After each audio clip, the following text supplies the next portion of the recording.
pizza. And it's 9:00 p.m., which means it's officially my birthday on the East Coast. Thanks so much, Taylor. How are you doing? We were playing this ridiculousness now. Oh, this is...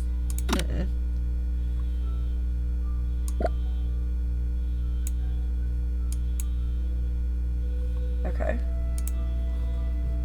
Much better. Much better. I love you, Colonel Sanders, right? We need a lot of... Oops. We need a lot of, like... KFCs in the chat. I want to make this a little bit bigger. Oops.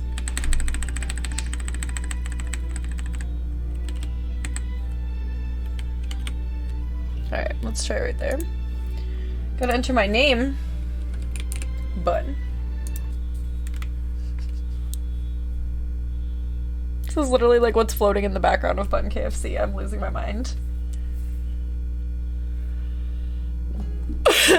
Colonel Sanders is bae, for real. Oh, you know what? I need to move this up a little more.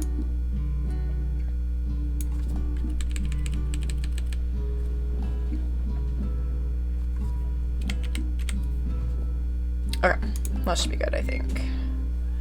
You sleep softly as the morning sun casts a warm glow through the window of your modest student apartment. The world is peaceful and serene. You could stay in the moment forever. Or you could wake up now. Your first day of culinary school is no time to sleep in. Throw the clock out the window and stay in bed forever.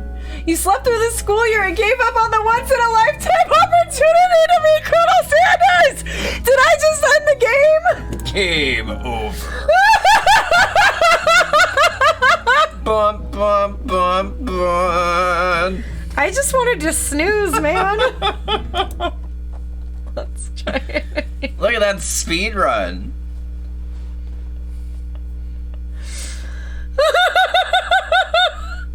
I would clip that, but I can't.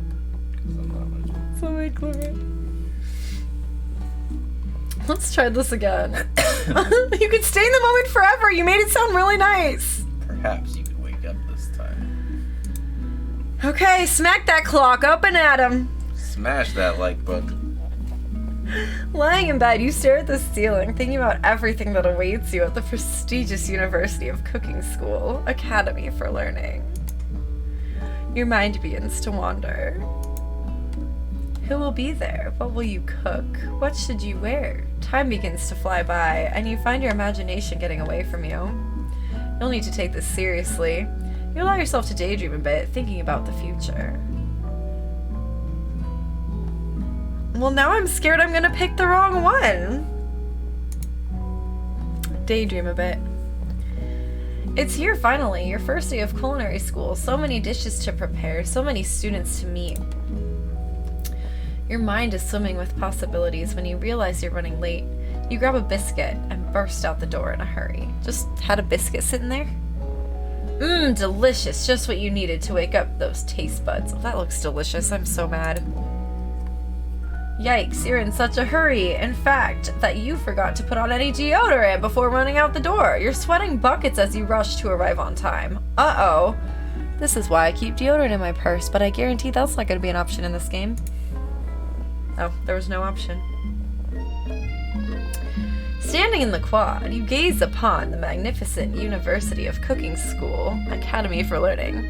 Also, let me know if the audio is too loud or too quiet. Just let me know. Here comes your lifelong best friend forever, Miriam! Hey, girl! Yeah, we would be best friends.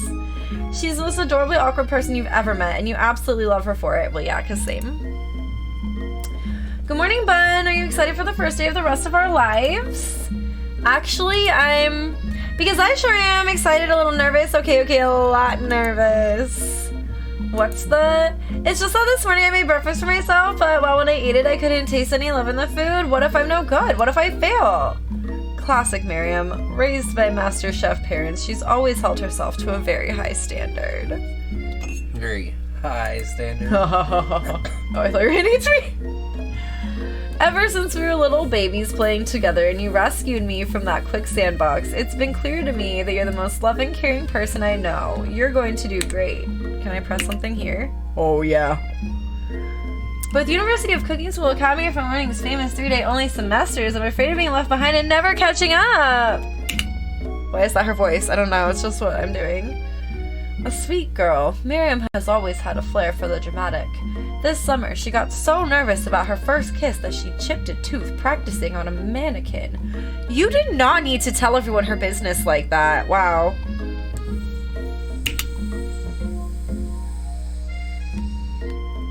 Should you pep talk her or change the subject to give her some relief? Let me look at the chat really quick. Of course it had to be a biscuit. I feel like this is a game that requires a certain amount of THC to really experience. Yes, I hope you are partaking as well. Cheers. It's actually an Old Spice commercial. Deodorant. We're gonna pet talk the best friend. You got it.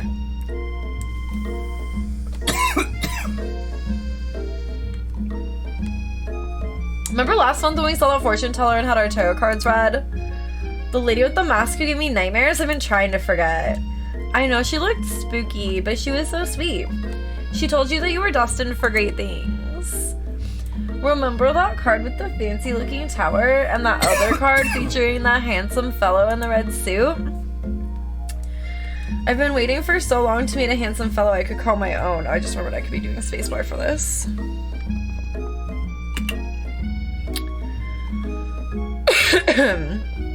And I'm sure you will soon. In no time we'll be graduating, and you'll be delighting the world with your heartfelt cooking. In no time at all.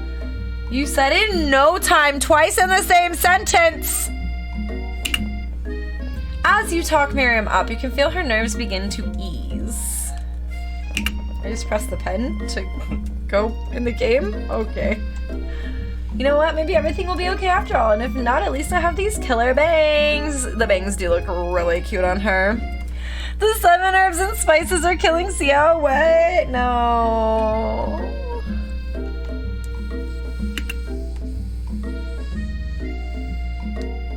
Can you believe I cut them myself? I kind of can. You can definitely believe it. I cannot believe it. Before you can get another word out, you're rudely interrupted when someone smacks your books and custom engraved measuring spoons out your hands and onto the ground. Hey. It's Ashley. You can't joke about an actual food allergy I have back. One of the herbs must have been cilantro. Stop it! No, because the 7 herbs and spices. I know, but like. I mean, yeah, it's too close. Too close to home. Theo says no. Theo says boundary. Why her name Ashley? Ashley. Ashley. How do I pronounce it? Is it just Ashley? Yeah. Ashley. Your arch rival. She's totally evil. But you can't help but be filled with jealousy. She can get anything she wants and she knows it. Well, yeah, look at her heart titties. Ashley. Definitely partaking. It got me Simply Mango Hyper Gelato. I'm really excited about. Noise. What the fun actually is this waifu game? I said what the fun. It is KFC propaganda through and through. Hello, Ashley. Oh, I didn't see you there, chicken shins. You leave button shins alone. They're perfectly normal shins. Ugh, you can't stand Ashley. Even her name is annoying. You know for a fact that it's actually Ashley, but she had to add extra letters to make herself feel better than everyone. If anyone here knows what perfect shins look like, it's us. We're not gonna let you or your really weird insults get to us. Across the quad. Why are her thighs popping out like that? Oh my. Across the quad, you see Ashley's best friend, Van Van the Man, has stopped to look at his own reflection in the mirror. His pants are so tight you can see him casually working out his glutes while he styles his hair. No lie, they're rocking glutes. Good ass, bro. A hip, Van Van. You rang. Alright, Van Van. You've never been sure what their arrangement is, but as long as you've known them, Ashley and Van have been just as close as you and Miriam, but substantially more devious.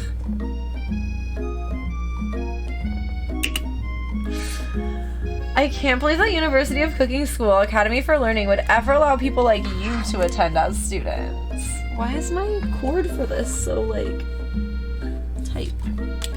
There we go.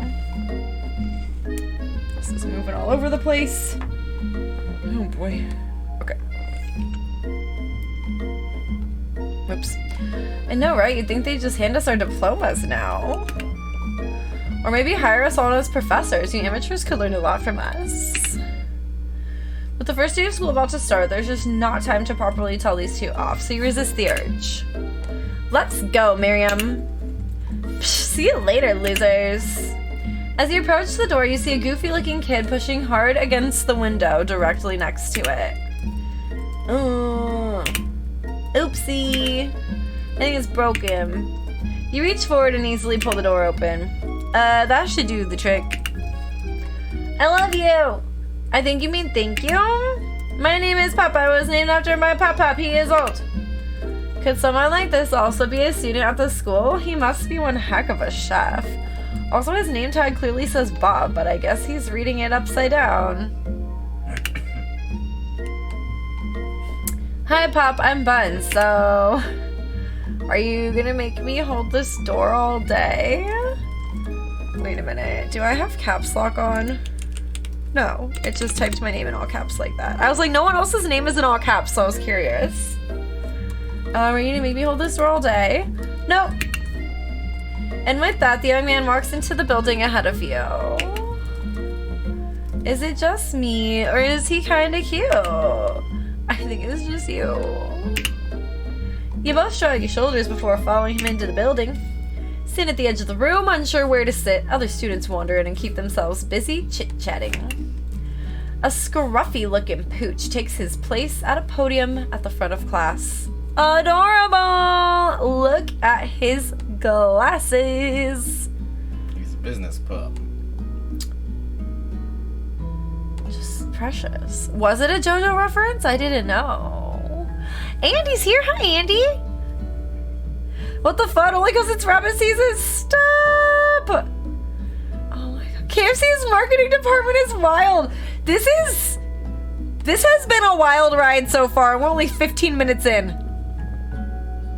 Oh my god. Now, quiet down, everyone. Who the fuck is the guy on the wall? Quiet down, everyone, he says. Who's this unreasonably cute pup and why is he in our culinary class? KFC's president. Oh my god, right? You must be Sprinkles, head instructor and CEO of UCSAL. Please, call me Professor Dog. I may be cute and little and fluffy, but I still demand respect. Woof. You gonna call him a professor, but you ain't gonna give him a name? Professor Dog. What a cute dog is our professor. This is the best school ever! I guess only a dog's nose is capable of picking up all the nuances of fine dining. Out of nowhere, wind begins to rush around you as a swirl of cherry blossom petals fill the air inside the classroom. I'm chilly, someone close the window. And then he walks in. Why they make Colonel Sanders actually cute in this? I'm upset. I'm upset. I hope this doesn't awaken anything in me. You're immediately swept up in the aura of this new student and his remarkable goatee. Who knew anyone could be so handsome? Time stands still. So, like, I thought he was gonna be the professor. I'm glad we have more of an equal dynamic going on. I'm just saying. Wait, no, that was just a reference from Community. You know what? I'll allow it though, because it'll say the Colonel Sanders game, and we'll all know. We'll all know. Oh. It still counts. Oh, back at me. Oh, that was why. Back at me. Stop it. Y'all are too much. Okay, Okay, time stands still. It's him! If it isn't my favorite student, Harland! Colonel Sanders interrupts Sprinkles. Sorry, Professor Dog, before he even finished his sentence. Please call me Colonel. That's like if someone said my fucking real name and I'm like, excuse me, I'm Bun. They said Harland. Harland Sanders. It never occurred to me he had a first name. I'm not gonna lie to you. First name Colonel, last name Sanders. A hushed murmur rolls through the classroom as Colonel Sanders walks down the aisle of desks. Suddenly, the room is sweltering. Oh, they said, is it hot in here or is it just you? Sweat begins to bead across your brow. You feel like everyone is looking at you and you're not entirely wrong. Did I just smoke a blunt and then walk back in the room? Jesus. And this over here must be Sweaty Sweats a Lot. Ashley, Jesus Christ.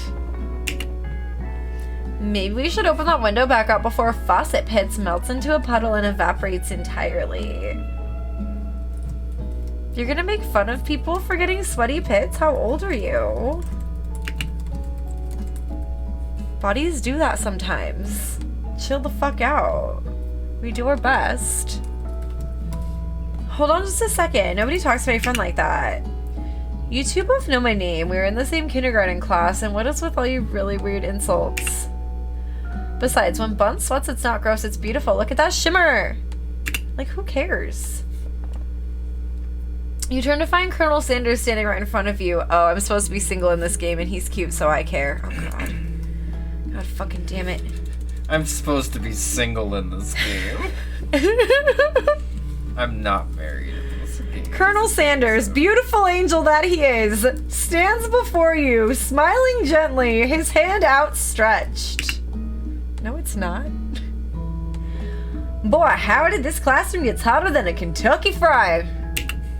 Why do you have to start with boy howdy? That's the voice I gave him? Please use my handkerchief. There's nothing in your hand. You freeze up. Colonel Sanders is talking to you. Why is he blowing me a kiss? Why do I like it? Why do I want this as an emote now? I kissed a Colonel and I liked it. See how this stream marker is for an emote? I'm not gonna remember that. That's why I said it out loud, so you would hear it maybe. Okay. I don't know.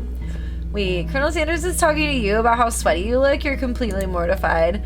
This can't be your first interaction. What if he never forgets this moment? I can't put my sweat on his hanky. I'll refuse.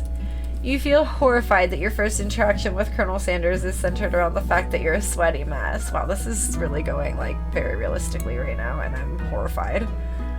Ah ha ha ha, no thanks, this is actually on purpose. It's an old family secret to keeping our skin soft and healthy.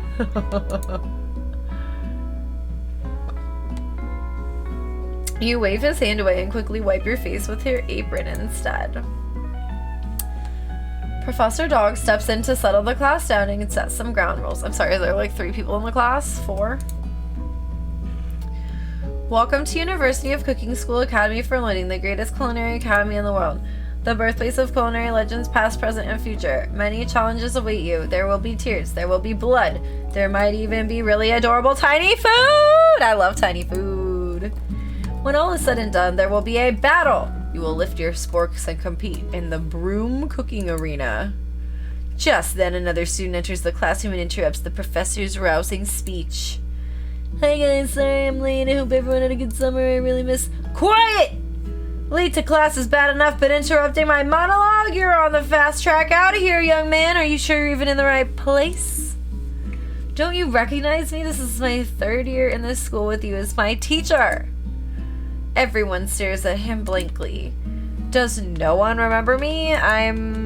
You're expelled if you utter one more word before I finish. Oh, he's growling and baring his teeth. Let that be a lesson to you students that tardiness is unacceptable. Even Clank made it here on time, rolling halfway across town on his tiny wheels. You turn to see the student Sprinkles is referencing, who appears to be some sort of industrial kitchen appliance. A robo student. Robo student. The class bursts into laughter. Oh, Clank, you rascal. Sprinkles walks into the classroom as everyone stands in silent obedience. When he gets to you, he lifts his nose into the air and takes a deep sniff. This is like a lot of exposition for what? Your diet is lacking. Based on what I'm picking up here, you definitely need a multivitamin. You should be taking better care of yourself. You've never had a talking dog as a teacher before, but Sprinkles' reputation for being smart but tough is well known. You decide to try and butter him up by giving him a treat from your pocket, but what kind? Beef treat. You reach beneath your apron and return with a small bit of beef jerky in your hand. Sprinkles' eyes go wide as he locks onto it. Beef? Are you trying to give me a heart attack? I would never eat that. God fucking damn it. Chicken game. I didn't know it was a chicken game. Oh, he's angry. Oh.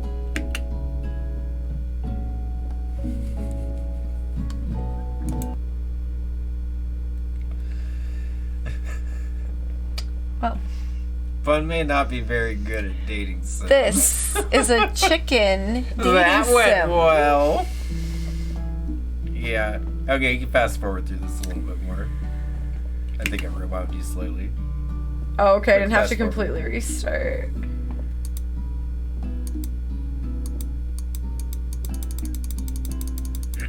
You did have to go back pretty far, though. Yep.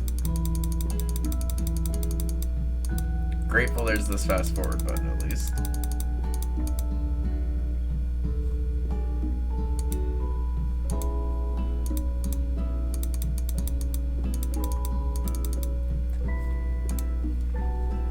I mean, in the dog's defense. Dogs usually like a beef treat. I know, this game is mean. It's like, if you didn't pick KFC, then fuck you. If you don't like chicken, fuck you. If you don't shoot chicken treats, fuck you.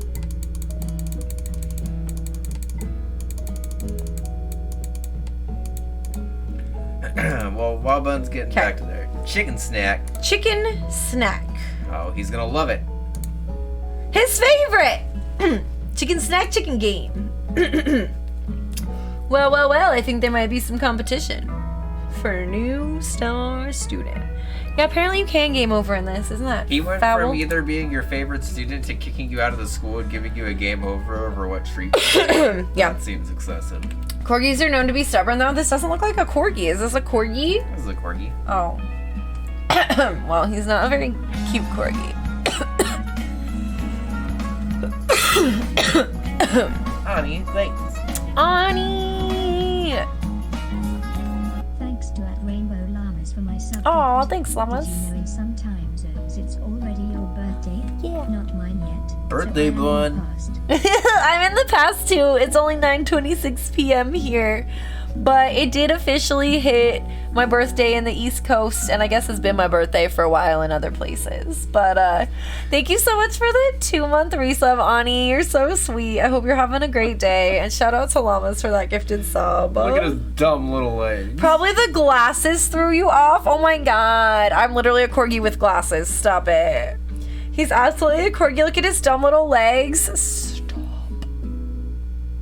Bark, Kent. Stop. You learn too much. You learn too much. Okay. Let's just see what's going on. Oh, it's been pretty okay. Well, that's good to hear. It's been a long day. I'm tired, but we're having a great time. A great time. Okay, the furry professor immediately devours the snack, leaving your hands slick with a coating of warm doggy drool. That's fucking gross. You see the other students eyeing you jealously, but pay no mind to them. If they wanted to succeed in life, they should have learned the importance of carrying a range of dog treat flavors on them at all times. Obs. Settle down, young chefs. Take your seats and prepare to have your minds open to the amazing possibilities of culinary creation. As everyone rushes to claim their favorite seats, you're left standing at the front of the room. Only 2 options remain. Hey man, there's still a seat here. It seems that no one has claimed the seat next to me if you're interested. Okay, so like my bestie's gonna be pissed if I pick a dude over her, but like how else am I supposed to get to know him besides being sweaty? So obviously Colonel Sanders. I mean, also, are you really besties? You only met her outside. It has right? told me several times that we're best friends. Oh. Okay. So Well, I'm pretty sure we've known each other. sometimes you just gotta go for the guy. You gotta go for the cute dude who is like blowing you kisses and shit, okay? Mhm. Taking my seat. It appears he brought no books, pens, or pencils. However, his perfect upright posture shows off a seriousness that makes you confident in his desire to learn. He better not ask to borrow mine. Just because I have a lot doesn't mean I have any to spare. Thanks for offering me this seat. I've only had 2 rules. Do all you can and do it the best you can. It is the only way you ever get that feeling of accomplishing something. That's so inspiring. A little off topic if you ask me, but okay. As soon as you've settled into your seat, the professor makes an announcement. Think fast, it's time for a pop quiz. Yay, quiz about me. This incredibly important and surprisingly short quiz will tell me if you're ready for life at culinary school. Keep your knives sharp and your focus sharper. Here comes question number 1. If train A is traveling to point B, and train B is traveling to point A, how important is it to wash your hands before cooking? Extremely looking at you, Pop. That's right. Forest is to tree as chicken is to...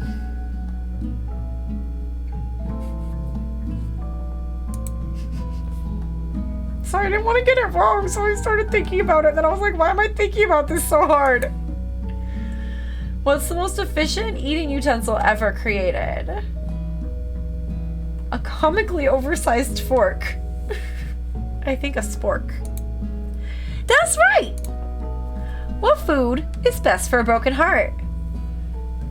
Anything, as long as it is prepared with love and not too much salt.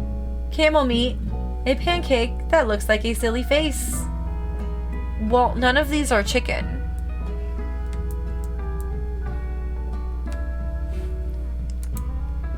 That's right! Okay.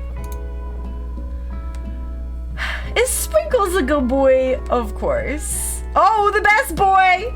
That's right. Your total score is perfect, 5 out of 5. I guess I don't even need this course. I could graduate today. Wow, be honest, did you cheat? No, dude, how could I cheat? You look up to see that Colonel Sanders has been watching you tally your score. He's impressed. I know we just met, but I have to confess, I think you have a beautiful brain. Wow, it's a little soon for that. Hot diggity, bun, you just scored some major Colonel Sanders points with that performance. May I have your attention, students? I have an important announcement to make. Time for lunch. Crunch, hi!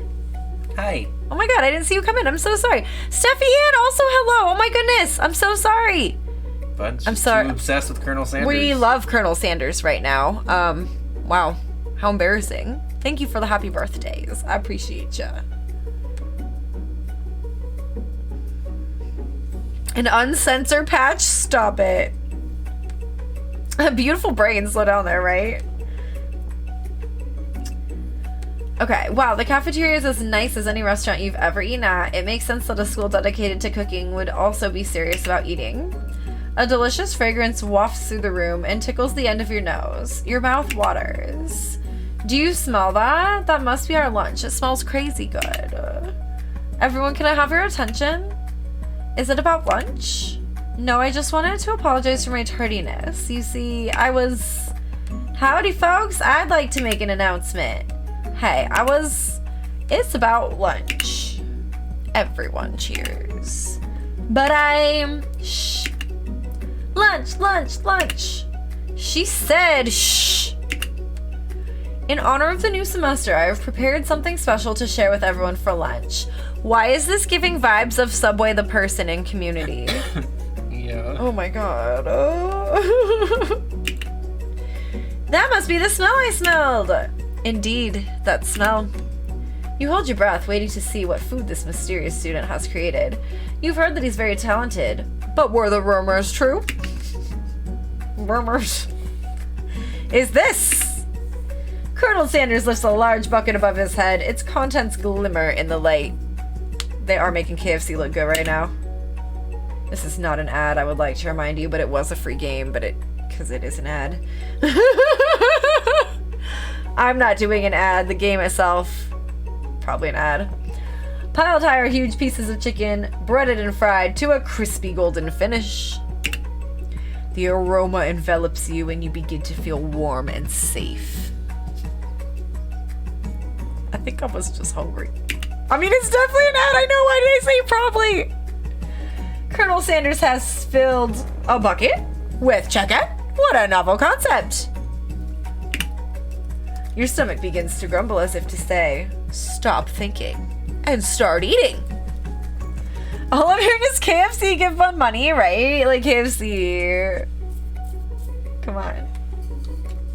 Come on, come on.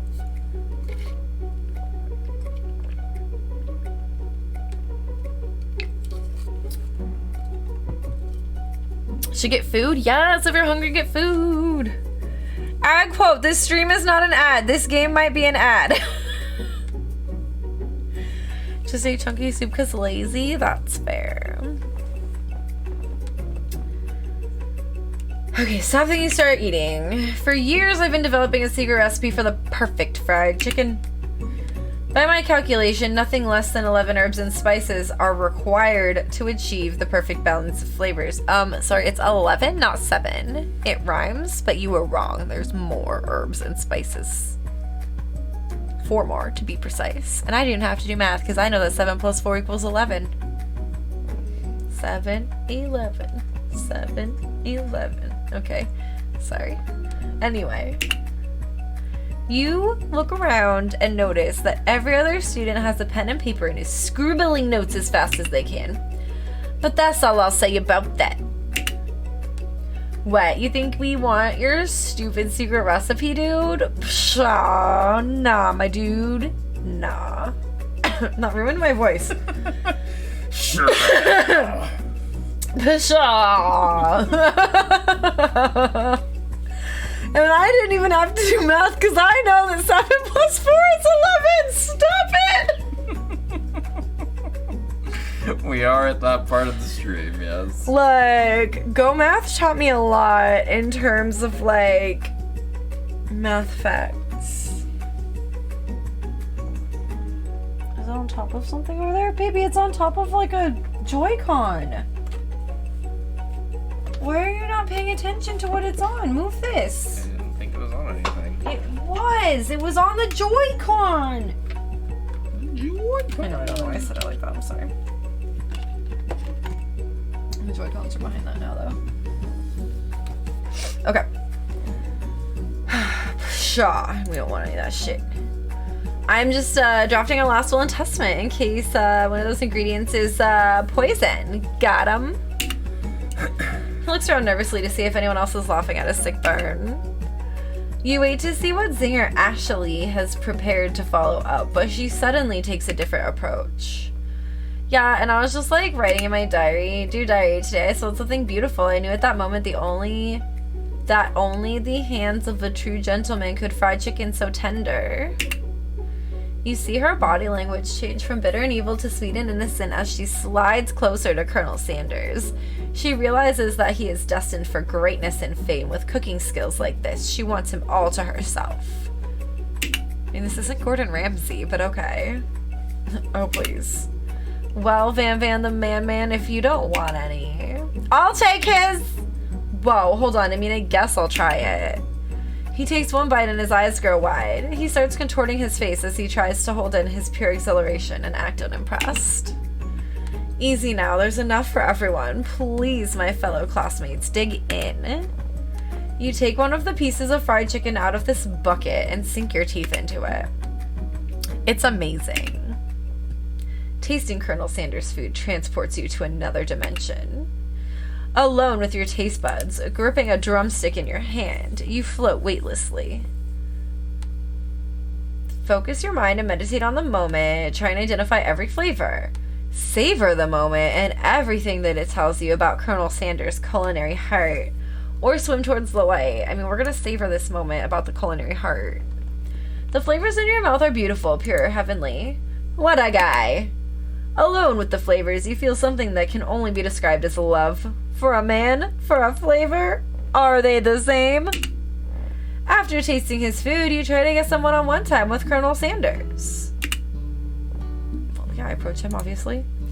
Colonel Sanders smiles ever so softly as you approach. He stops what he is doing and allows you to break the silence. Colonel, I wondered if I could talk to you for a second. Anything for a fellow chef. What exactly was on that chicken? Haha, how bold to come out and ask.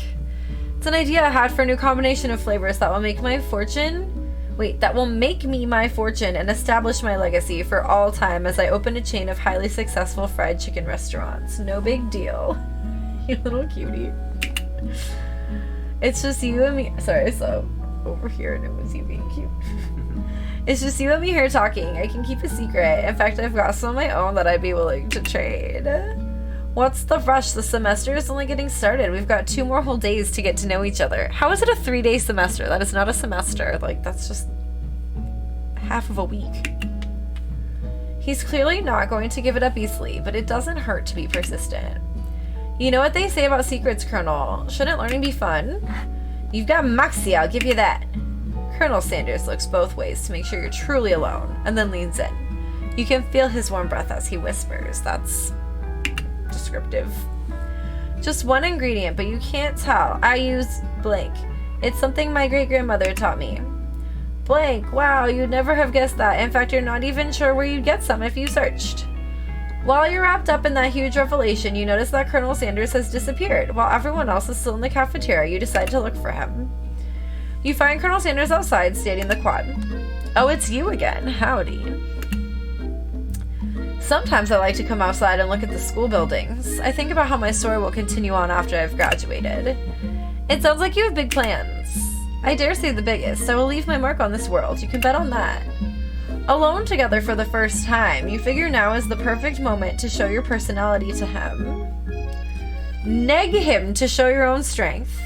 Wow him with a big idea. To add an additional ingredient to really spice things up. Or be modest but thoughtful. I think we'll be modest but thoughtful. Well, I just wanted to tell you that I really enjoyed your food. Now you've got his attention. The flavors were complex but comforting. The interplay between salty, savory, and peppery, it was perfect. I appreciate the compliment, Bun. I'm sure you'll be a big success. I know we've only met today, but I'm starting to get the same feeling about you. We should head back inside. The next lesson starts soon.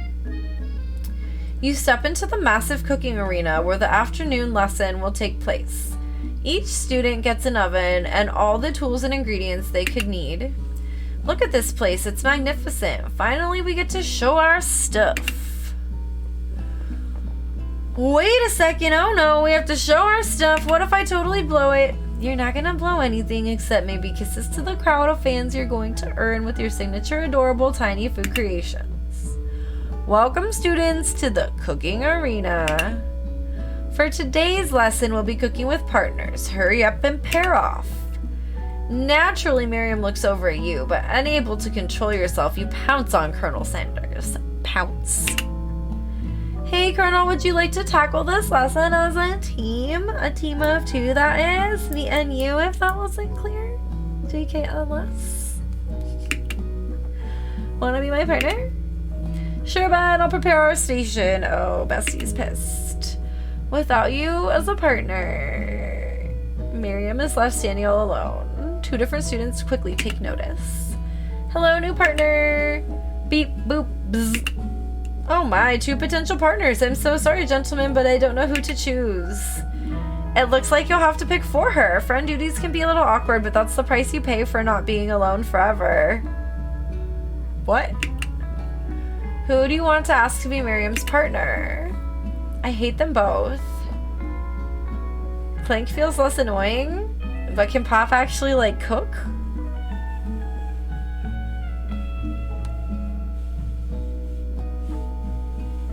Who do we pick? Probably Clank. I'm thinking so too. At least he'll be less annoying. Sorry, Pop, but I think Miriam will be partnering with Clank today. It's okay, I already ate. It's not entirely clear if Pop has any idea what the point of school even is at this juncture.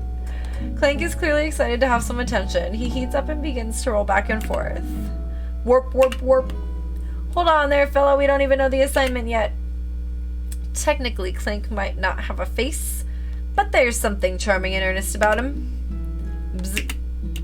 Tissue? I hardly know you.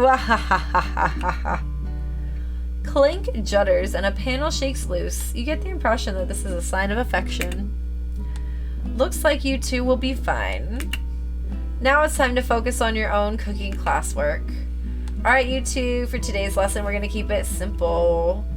Pick a basic dish and divide up the steps. No chef is an island. It takes 2 flints to make a fire. You get the idea. Which dish do you suggest to your partner, Colonel Sanders? Steak tartare seems easy enough. It's fancy and you don't even need to cook it. Using octopus will blow Colonel Sanders' mind. Your grandmother's mashed potatoes and gravy. I mean, this is what they have at KFC. I've always loved octopus. I've always been something of a down-home chef. I was thinking we could make something warm, inviting, comforting. Maybe mashed potatoes. And gravy? I couldn't imagine one without the other. Colonel Sanders casts a coy look at you, causing your whole face to go beet red. Embarrassed, you quickly turn away. I first read coy as cozy, by the way. I need you to know. He casts a cozy look at me. I'll go get the potatoes. No, please, let me. Picking perfect produce is a passion of mine. Looks like things are getting pretty fresh around here. Does someone have a crush on Colonel Sanders? I mean, I think you do, bitch. I think he has a crush on me, though. We're just cooking partners. Mind your own business. Sanders' heart is my business, and you better keep your fingers off my man. He has not said one word to you, but okay. Did someone call for me? No. No. Suddenly metal.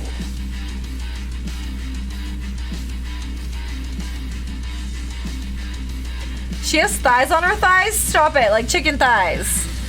On her thigh. Why is it so metal?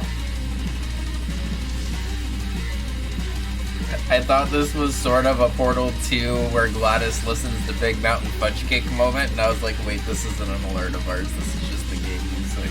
I can't. Oh no, geez, Van Van. While I'm over here crushing Bun's dreams, you're supposed to be taking care of our classwork. That was the deal, remember? Colonel Sanders returns, arm full of peeled potatoes. He tosses them into boiling water and turns his attention to you and your old friends. This music is so distracting. Oh, howdy there, Ashley, Van Van. Are we working in a quartet instead of a duet now? Actually, no. It looked like Bun was struggling, so we offered to give them a hand. You know how it is. These young amateur chefs need a lot of mentoring. I can't headbang for too long, 24 hours into a stream, but I wanted to do a little bit with my hair because it was fun.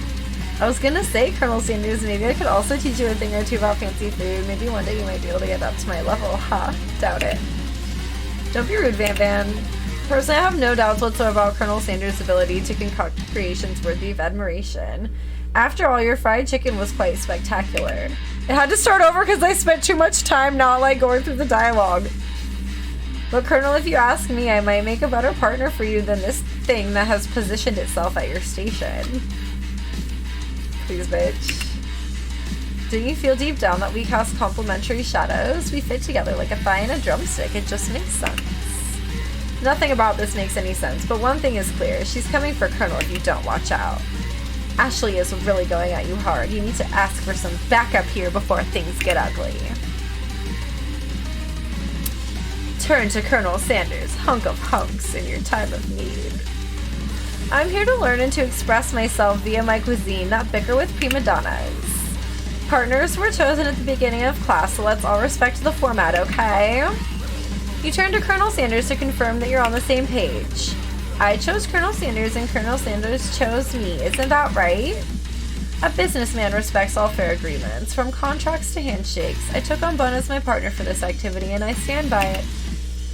Based on your team's behavior, I'd say you're perfect for each other. Neither of you has Bun's natural talent or their loyalty. Being defended by Colonel Sanders leaves you feeling proud and full of potential. You look for Sprinkles in hopes that he might step in, but he's nowhere to be found. Darn those cute corgis and their short but sturdy stature. It was a corgi. You look down at your station and realize that in the tension of the moment, your hands have been cooking on autopilot. Distracted by the drama, you've already crushed the boiled potatoes into a perfectly creamy mashed texture, with plenty of butter and cream for flavor. It's as if your natural passion guided you through the steps you know so well, while your attention was elsewhere. I know just what to do. Colonel Sanders extends his hand. He's holding a beautiful white porcelain gravy boat, out of which pours a smooth brown gravy, smothering your nearly finished potato dish. Gravy flows down the mound of mashed potatoes. The results look spectacular. Granny would be very proud. How did it go from that music to this?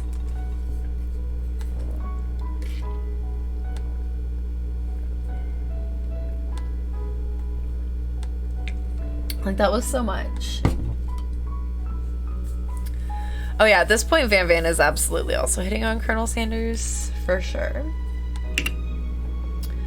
Colonel Sanders holds a spork out to you. Oh, the most romantic of all utensils, the spork. You reach out and grab hold of it, but he doesn't immediately let go. The two of you stand holding the same spork, and for that small moment, all of the madness and pressure in this crazy world stops. Your eyes lock. The moment is electric. Time stands still. If you love something, set it free. Together, you dig the utensil into the mashed potatoes and lift a heaping sporkful up. Sporkful? That's why they said the utensil, because they couldn't say spork and then sporkful. When you see Ashley with a sinister look, you know she's plotting against you to be with Colonel Sanders. Of course she is. Oh, it's because she's angry. And then, filled with rage and without thinking, you fling the spork full of mashed potatoes right into Ashley's stupid, beautiful face!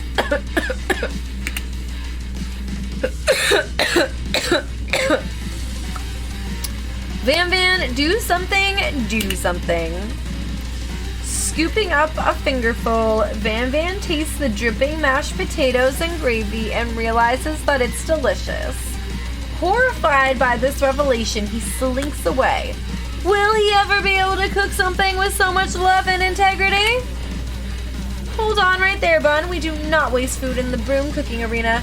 Colonel Sanders, I expect better from you. If you throw one more spoonful, you'd both better be prepared to eat it from wherever it lands. Can I have potatoes, face? Okay, Pop. Van Van rushes back over, a covered dish in his hand.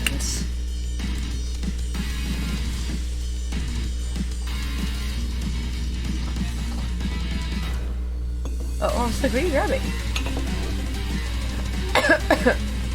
Why is it on like a axe? Mashed potatoes with gravy. Pathetic. In just a few minutes, I've prepared a full meal.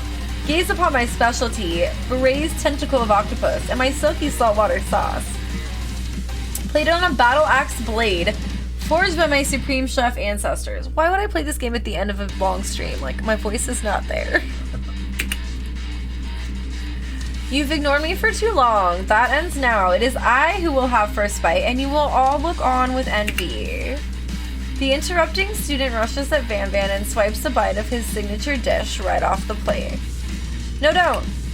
Something about this dish doesn't strike my nose quite right. I think the octopus was rushed and may have turned in the process. The results could be toxic. Too late, it has been eaten. I think I left something in the oven. I don't feel so good. It killed him! Everyone step back, don't take another bite! He's a ghost! Ooh. When you look back at the plate, the rest of it is gone. You notice the tip of the tentacle being slurped up in Pop's mouth. Pop winces in pain for just a moment, then is almost immediately back to his oblivious self. Oopsie. Tastes like poison. The entire class is gathered to watch Pop's final moments. Shock has frozen the whole crowd. They are as motionless as statues. I thought this was a dating sim, not a death sim. Oh, goodbye, Metal. The class bell rings, disrupting the moment and snapping everyone back to reality. Just like gravity. It would appear that Pop's enthusiasm for trying new things, despite obvious danger, I was going to say oblivious for some reason, has inoculated him against poisons of all kinds. I'm not sure the professors here make enough money. Hello, I just turned into a ghost over here. And you just believe them? You believe a bunch of ghosts? Seeing that you're shaken up by that really annoying student and all his nonsense, Colonel Sanders approaches you. I'm sorry you had to go through that. Please let me walk you home. What? Like, for real? Oh, come on. You follow Colonel Sanders out of the room. At night, the school building has taken on another vibe entirely. It's dark and more than a little spooky. Colonel Sanders stands in the quad's neon glow and speaks softly. Those mashed potatoes you made in class today. Before you go on, I want you to know they're not a great representation of my skills. I didn't even realize I was making them. They were amazing. Tasting them, it reminded me why I became so passionate about food to begin with. Colonel Sanders is getting choked up. Cooking is obviously important to him in a way that you find inspiring. Now might be the perfect time to tell him you're developing feelings for him. Colonel Sanders? Yes, Bun? There's something I need to tell you. Hold it right there! There's something I need to tell you first. Oh, jeez. You see, when I was just a boy, I had a dream that one day I would be the greatest chef the world has ever seen. And every day since, I've been working towards that dream. Day and night, never stopping, never resting. Also lifting a lot of weights, like so many weights. We get it, you're ripped. We should follow our dreams with all our hearts, that our souls may grant them, like wishes floating on a shooting star. Hey, no, you shut up. I'm the one here to say inspirational stuff and be the star of the story. Are we forgetting that your cooking literally killed a guy? You can't prove that. I think we can. We saw it happen. I also saw you kill that guy. What was his name? Somewhere in the distance you hear a long sad sigh. Forget him. We're talking about me. Me. I'm the hero. The spork monster is here to fight a hero! I think I left the fridge door open. Later, dudes! How dare you threaten me just as I was letting down my guard and connecting with another chef on an emotional level? Be afraid, be very afraid of me because I'm a monster, see? What the fuck is happening? This game's sure an adventure. Is he's rhyming on purpose or is that just a coincidence? But before you can discuss syntax any further, you literally fucked up your grammar in the last sentence and then you say something about syntax? Okay. It's a turn-based fight sequence. What will you do?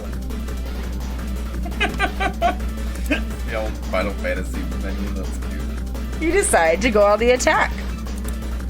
Which attack will you use? Cook with love. Cook with love does 1 damage. It just got real! That attack really upsets Spork Monster. Spork Monster goes on the attack. They spit hot gravy at you. You take 1 damage. Defend. Trepidation. Continue to stay back and enjoy whatever comes your way. Seems like a pretty weird strategy, but okay, sure, you do you. Well, that didn't do what I wanted it to do. They grow larger and more intimidating. How will you respond? Attack! Which attack? Cook with love again, I guess. That's all I have. Spork Monster is no quitter. Buffed up and ready to rumble, they go on the attack once again.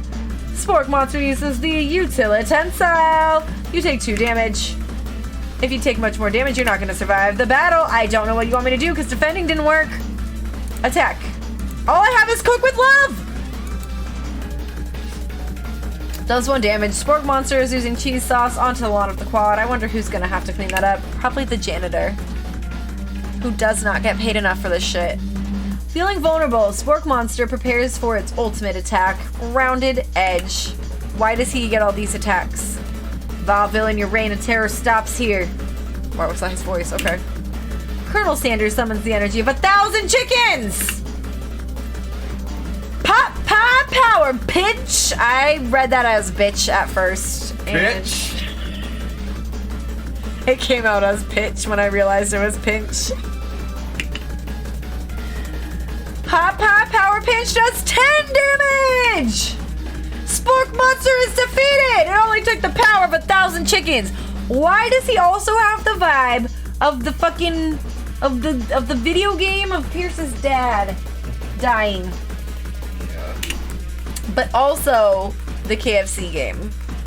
But somehow it's nothing like the KFC game in the show. An injured spork monster spews steam into the night. Finish him. No student will ever walk the quad in fear again. This monster messed with the wrong shift. Acid attack.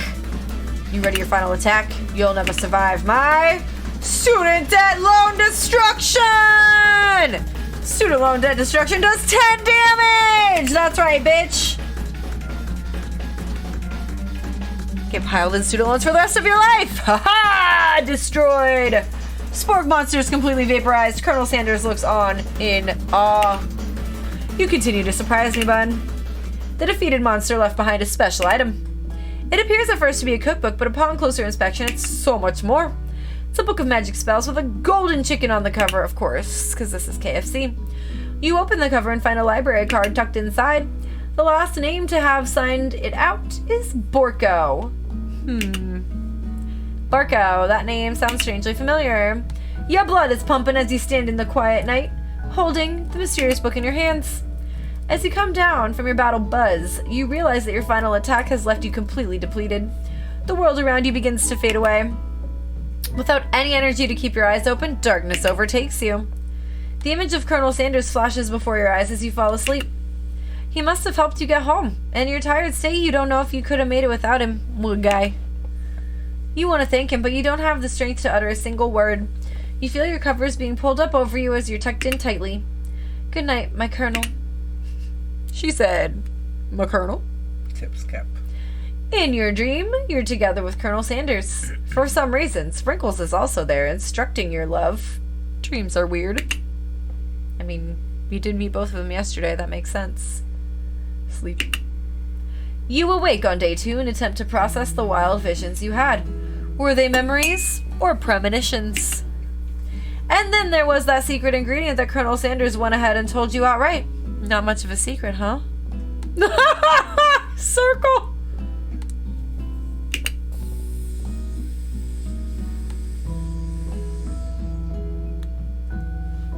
It's probably just because he already trusts you so much. Sure, that makes sense. We'll go with that. You meet up with your bestie in front of the school. Before you can tell her about the encounter with the spork monster, she launches into a story of her own. Okay, I know this might sound a little strange, but I think I might be, I think I might like him? Like. I know it sounds like it's moving too fast, but there's something about him. I like him. Like him. We got to talking after class, and he's actually a totally sweet guy. Not only that, but he's really smart. He told me all kinds of stories about Colonel Sanders. Did you know that Colonel Sanders was the most popular kid in his high school? No, but that does make complete sense. Yeah, but he was so popular that he was voted prom king at a school he didn't even go to, and was also the convertible that he himself rode in at the front of the homecoming parade. Wait, what? He was also the convertible? He was the convertible? He was the car. I'm thinking maybe something got lost in pressure cooker language translation there. Stop it. Either way, maybe it'd be best if you took it slow with this new boy like I am with Colonel Sanders. You're not taking it slow with Colonel, honey. You and Colonel Sanders, the coolest guy in school, the most famous student to ever attend University of Cooking School Academy for Learning, you're a thing now?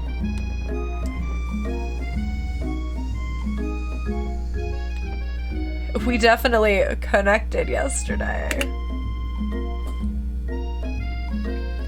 Aha, you sure did. You're great. Why wouldn't he be into you, I guess? Laughing at the implication that you and Colonel Sanders might be a thing is definitely not cool. You are great. You have an idea about how to prove that your love is real. Well, if he's not into me, why did he tell me one of his secret ingredients? Your bestie's eyes light up. A secret ingredient? Yeah, I just said that. A secret ingredient. Is there a dramatic echo in here?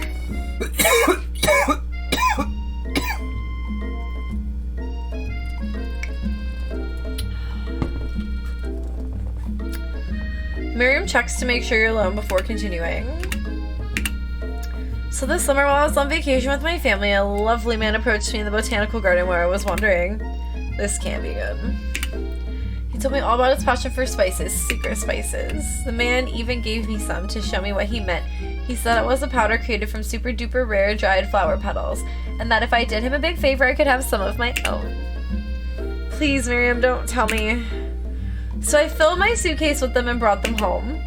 He was so nice, he even met me at the gate when I arrived. Later, when I cooked with them, a very strange feeling came over me, and the flavor was unlike anything I'd ever tasted.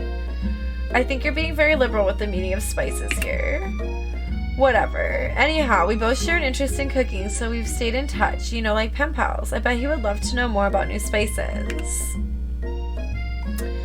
Well, I'm definitely not supposed to share Colonel Sanders' secret recipe, and besides, I only know the one ingredient, so I doubt I'd be much use to anyone. Cough, fibber, cough. Please, please, please, that would mean the world to me. No one has to know it came from you or from Colonel Sanders. What do you think? No! Make up a fake ingredient. You quickly think of a fake ingredient name. I don't know, how about... It was Eye of Newt. I know, sounds like some kind of witch's potion, but what can you do? You know, Sanders was a real person. His greatest regret in life was selling KFC. I wonder how fast he's spinning in his grave right now. Oh my god, that's horrible. I didn't know that. Saffron? I have new. Wow. Her eyes light up, imagining such a thing, and you figure that you've satisfied her curiosity and she'll move on. However, she immediately turns around and does some thumb typing on her phone that you can't quite see. That's probably not good.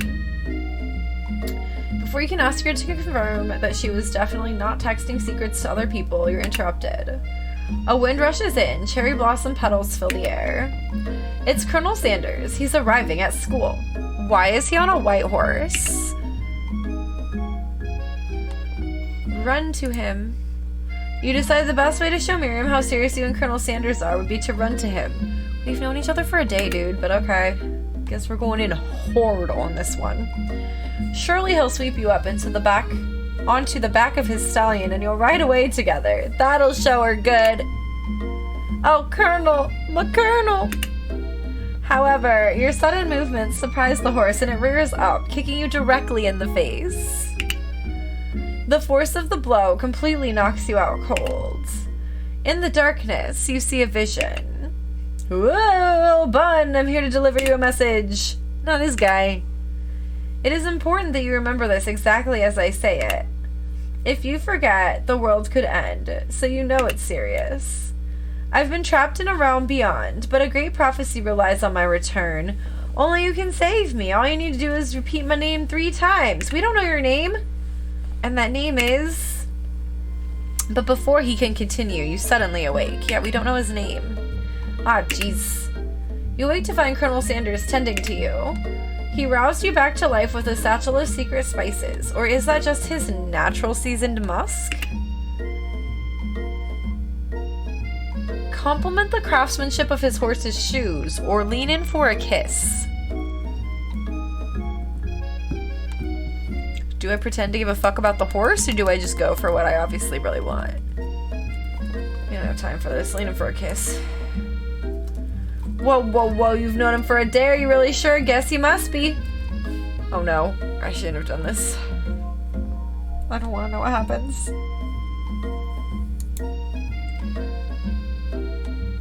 Oh no. I don't want to read it out loud. Oh no. Oh no.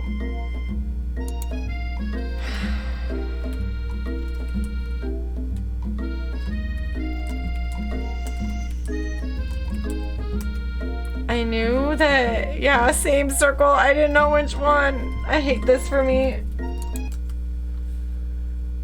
Where do I have to try again from? Yeah, that's accuracy. Oh.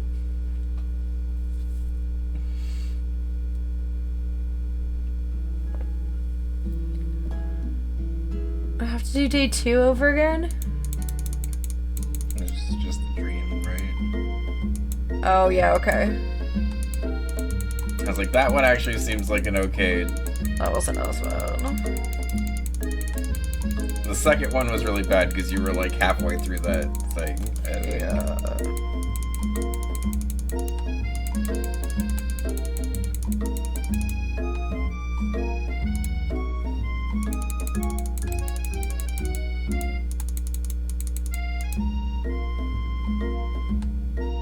I'll stand back. This time. His horse, truly a thing of beauty. Without ever acknowledging that he's being watched, he does a short horse dance before dismounting with a flourish. He then slaps the beautiful creature gently on its rear, sending it running free into the countryside. What? You're so struck by the sight of him that you lose the ability to speak coherently. Oh, I didn't realize anyone was watching. Don't worry, he knows his way home.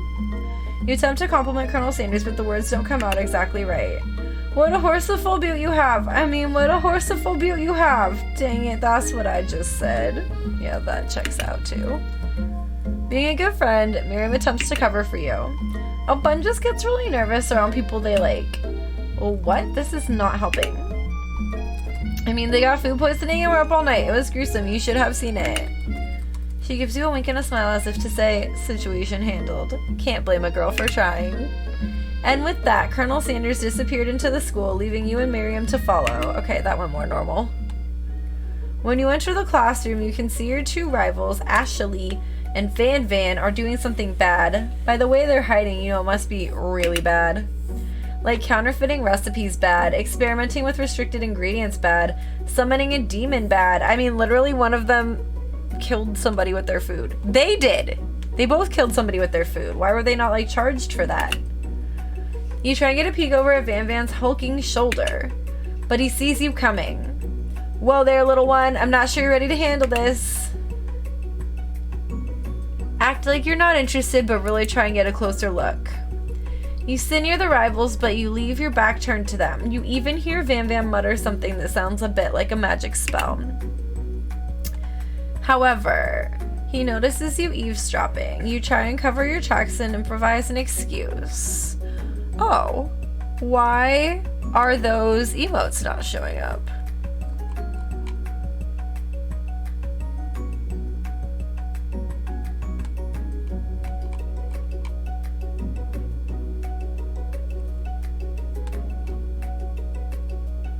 Hold on.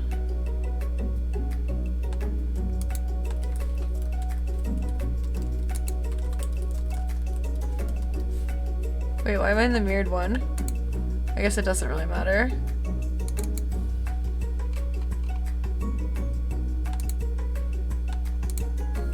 See if that makes a difference.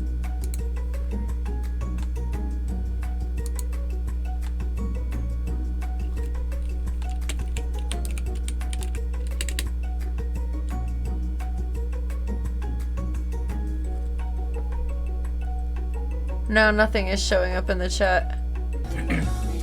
Defy, hi. How did I mess this up? Hi, Bun messed up her chat, but we're here. How's it going, everyone? This is Bun. I'm CEO. We're doing a TIPATHON, which I tried to point to, and then Bun switched scenes. But if you see all these big balloons behind us, if you want, I messed it up. You can become a part of this TIPATHON with a $5 donation or a gift sub or a tip or anything. Okay, I don't know what you did. Let me I see broke this. the chat. I don't know what I did. I don't really know. Thank you so much for the happy birthdays, Defy. Thank you so much for the raid. I was trying to fix the chat because FFZ emotes were not working. I did that like 3 times. Oh, I know, but I don't know what you did to I know. break it. I don't know either. I'm so confused. Okay. I'm sorry that I broke the chat right before this. Oh, there it is. Okay. Woo! You're here. Okay, PC games right there, yeah. Okay, alright, chat is here. Chat is here! Alright, hi everyone, we're here. Now I can say hi to everybody. Cassidy, Harvey, No Face, Tech Worm, and Pink Tornado. Or is it Punk Tornado? Punk Tornado. Just a pum for you. I don't know if that's right, but I'm tired. Welcome in. Uber Duber 420. Hell yeah, have an Uber Duber for me. That was supposed to be like a dab. I don't know. Rando New, how's it going? Stream Elements can't handle this game. None of us can. None of us can. Thank you for the happy birthdays. How's it going? Welcome in. Defy, how was your stream? What were you up to? Oh, that was a CO shout out. I'm sure there was a shout out for you somewhere, but what were you doing? SMW, what were you playing? Jim Hanco, thanks so much for the happy birthday. Chris Q222. We love to see the angel numbers. How's it going? Welcome in. I hope you're having a great night. Thank you so much for the happy birthdays. As Theo was saying, we are doing a tipathon. Exclamation B-Day has all the good stuff. Every $5 tip gets your name on a balloon. We're full of balloons behind us. We're currently playing I Love You, Colonel Sanders. It is a trip of a game. It's a fun time. It's ridiculous. And we have a tip goal going at the top. It's a stretch goal, so we don't really expect to hit it, but it is there at $750. We will do my first play of Breath of the Wild. And yeah, we're at 511 right now. The stream will probably go for about another hour or so until I finish this game. So we have until then to unlock it. And yeah, we've been having a great time. My birthday's technically tomorrow, but in a lot of time zones it's already my birthday, but we're in Pacific, so you know. Thank you for the follows. I really appreciate it. My stream was actually taken over by Princess Peach. I'm sorry, what? What do you mean? Dabby Doober, yes! Got to relax while Peach streamed Prince Kaizo Land. What is Prince Kaizo Land? Should have seen it. Best cosplay ever. You cosplayed Princess Peach? Shut the fuck up. That's incredible. That's great. That's so funny. Tomorrow, so we're 2 days apart. What are you talking about? It's 10:15 p.m. for me. So yes, tomorrow. I just said what time zone I'm in, Defiant. You know what Defiant. You know what time zone I'm in, Defiant.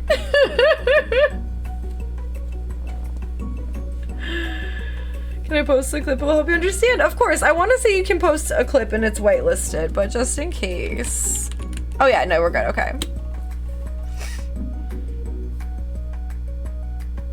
Hold on. We're gonna have to...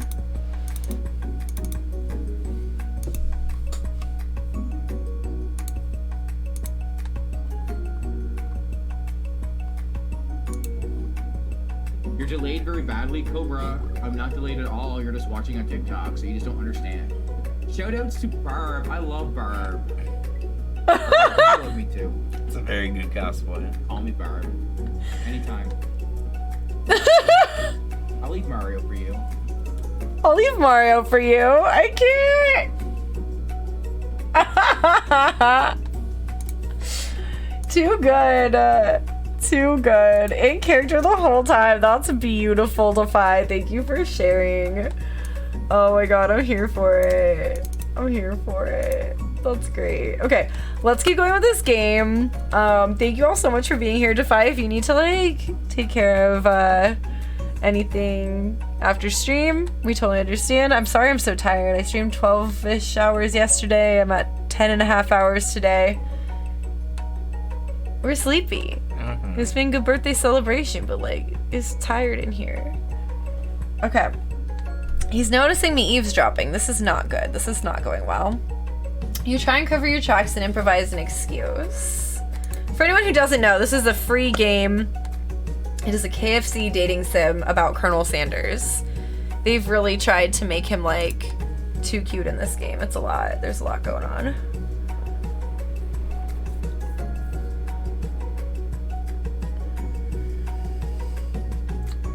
Should you check yourself before you wreck yourself? I'm bad for that cake. Fun fact, 39 and 310 and 338 can be the same day. Bad freestyles for bad reasons. Hey, oh my god, Defiant. I can't. Okay, it's time for class. You're distracting the rest of us who want to learn. Now you've upset them. Oh, and you're the emperor of cooking, are you? You make the rules? I'm not sure you know a good meal if it ain't you. Being the best chef in the world takes more than just culinary skills. It takes creativity. It takes panache. And it doesn't hurt to use a little evil.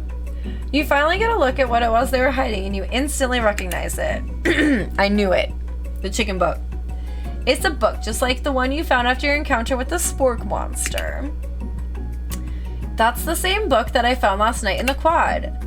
Ashley immediately elbows Van Van, who hides the book behind his back. I don't know what you're talking about. This book is a family heirloom and its contents are secret. You notice that they haven't just been studying the book. They've got Pop pinned to the wall and they're tossing potato skins at him as he tries to catch them in his mouth. We're playing, hee hee hee.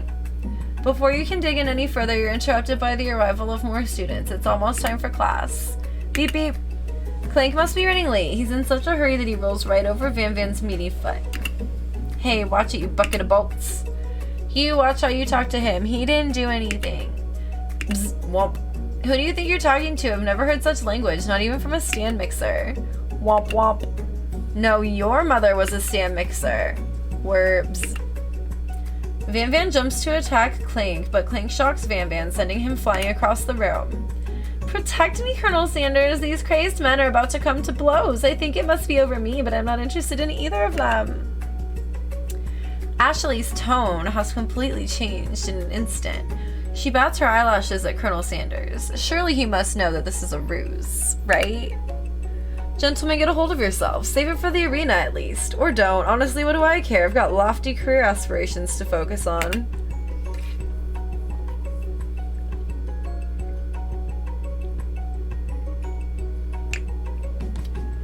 So much voice acting, oh my god. Maybe I can help you with your business plan. Just then, Sprinkles arrives to signal the true start of the class day. He's panting, which doesn't seem that abnormal. He's a professor, but he's also a dog. Students, please take your seats. I apologize for my late arrival. Spent the morning chasing a car all around town, and my tiny legs are very, very tired. But I'm here now, and I hope you're ready to learn. Rub his furry dog belly. He loves it. After he catches his breath, Sprinkles regains control of the classroom. Without further ado, we'll review the global history of my favorite fowl, the chicken. You want to pay attention for the lesson, truly you do. Well, and also, this goose is upset that you said your favorite fowl was the chicken. He coming for you with a knife. He said. Honk. Which is why in 1776, at the signing of the Declaration of Independence, it was the chicken who first signed their name. But you can't help but daydream about Colonel Sanders and you miss most of the important parts. When you come to, Sprinkles is holding a tray of food in front of you. Well, Bun, naturally this appears to you to be sample platter. Which item do you want to sample? Is there one I'm supposed to pick?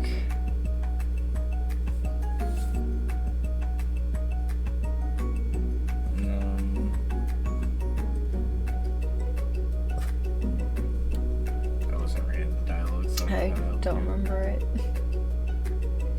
I would guess a pepper, but I don't know. A shimmering pepper. We'll try it. A brightly colored pepper stands out from the other items.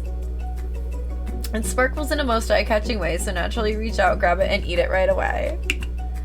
However, your body's not prepared for the heat. The pepper has triggered an intense spice hallucination. It feels like forever as you trip through the universe. Oh boy, okay. My friend, ooh. This guy again? I'm here to give you an important message. Ooh. You must avenge my death and fulfill your destiny. All you must do is... Cough, cough. I was saying to fulfill your destiny, all you must do is... Cough, cough. Sorry, I think I've still got some spice stuck in my throat. It's fine. I'll work through... Cough. To fulfill... Cough. The prophecy... Cough, cough. You must... You feel yourself begin to regain consciousness. Aw, man. You come to and everyone is staring at you. That pepper was the last of its kind on Earth and now it's gone forever. You think to yourself, geez, I should pay better attention. Wow, I really wasn't paying attention either. But like also, if it was the last one on Earth, why the fuck was it on this sample platter? I would like to know. We all make mistakes. I'm sure he'll forgive you someday. Come on, it's time for lunch. Before anyone can relax, the cafeteria lights dim. And your rivals enter to make a dramatic announcement. Today's lunch will be prepared via timed competitive cook-off. Stop wasting everyone's time. Is everything in competition with you two? Yes. Yes. Well, not with me. I'm on a personal journey to learn to love. To learn to love? Sure, why not? But definitely not to constantly battle. Yeah, stop getting your genres crossed. Don't you have some portable monsters to capture or something? Portable? Stop it. I need to eat if I'm going to have the energy to sustain my education and pursue my dreams of being a master chef. How are any of us supposed to get anywhere if we're constantly fending off challenges from every know-it-all with an apron? Besides, I already brought my own lunch. Bun, you should have it. It will give you the energy you need to succeed. Miriam reaches out and presents a gift to you. My special grilled cheese and tomato soup with chocolate milk to wash it down and a tartlet for dessert. They're so tiny! That grilled cheese is thicker than the one that I just ate for dinner, by the way. From fucking Shake Shack. I can't. It only takes about 5 seconds to eat Miriam's tiny food, but it's just what you needed for motivation. You know what? I've learned enough for today. I didn't see what she said. Nope. Just as things reach a boiling point, Sprinkle steps in. Surely he'll put a stop to this madness. Now, students, please settle down. This is the lunchroom, not a sportsing court. Finally, a little sense. You breathe a sigh of relief. At least not until we turn on the timer. Just then, a huge light blasts you in the face, flashing the words, timer ready. That's what I'm talking about. Ah, woo! I stand corrected. If it's a battle you want, it's a battle you'll get. My bestie can best the best of them. Best believe it! Like a diamond, I was formed under pressure, and now is my chance to shine. What? I will defeat you myself. You had his chicken and you made mashed potatoes and gravy on day 1, and you're feeling like you can really impress him again here. It's time to boil some water for the potatoes. Think fast. If the timer runs down, you'll be forced to pick randomly. What temperature does water boil at?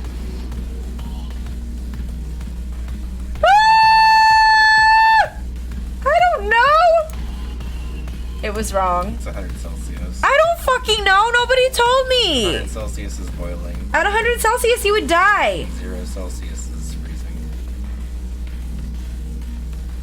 Well, I didn't know that meant water.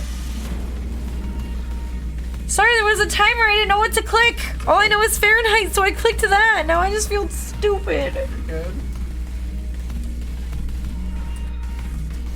You know what to do next time. You're gonna need to season this chicken before you cook it. You don't know Colonel Sanders' recipe exactly, but you have an idea. How many herbs and spices did he say he used? 11. That's right. You might not know all the ingredients yet, but at least you're headed in the right direction. Tail wagging intensifies. Now that you've got some basic steps going, it's time to elevate your craft. What state of mind offers the most flavor? Gratitude. That's right, you must never take this opportunity for granted if you hope to succeed. Your classmates are rooting for you, but Ashley is simply stronger and faster than you. You better pick up the pace if you want to survive. Why would she be? She's the worst. When you were a child, your father told you to never forget where you came from. Every day you meditate on his advice and draw energy from that place. Now would be a great time to harness that energy. So where does it come from? I don't know. None of those were correct. No. Try to shut out the noise of the arena and focus on your cooking. What is the sound of success? Sizzling. Nope. Don't make me get the spray bottle. Is this the end? Yep. I game overed. Seriously? That's harsh. This game's hard. Why is this game so mean? I don't care about finishing it enough. Why does it do this? Just tell me to pick a different one. I will help you with this one.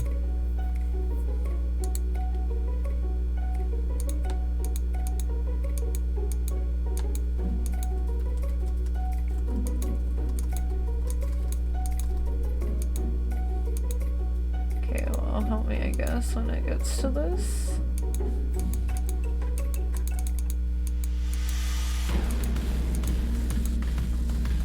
Celsius! Oh my god. 11.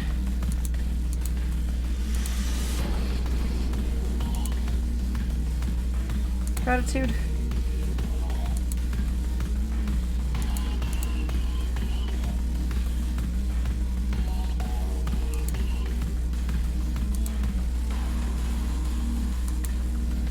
Okay.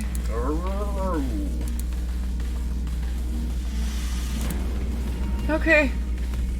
Yeah, that's true. Okay, with silence. You notice Colonel Sanders out of the corner of your eye. I believe in you, bud.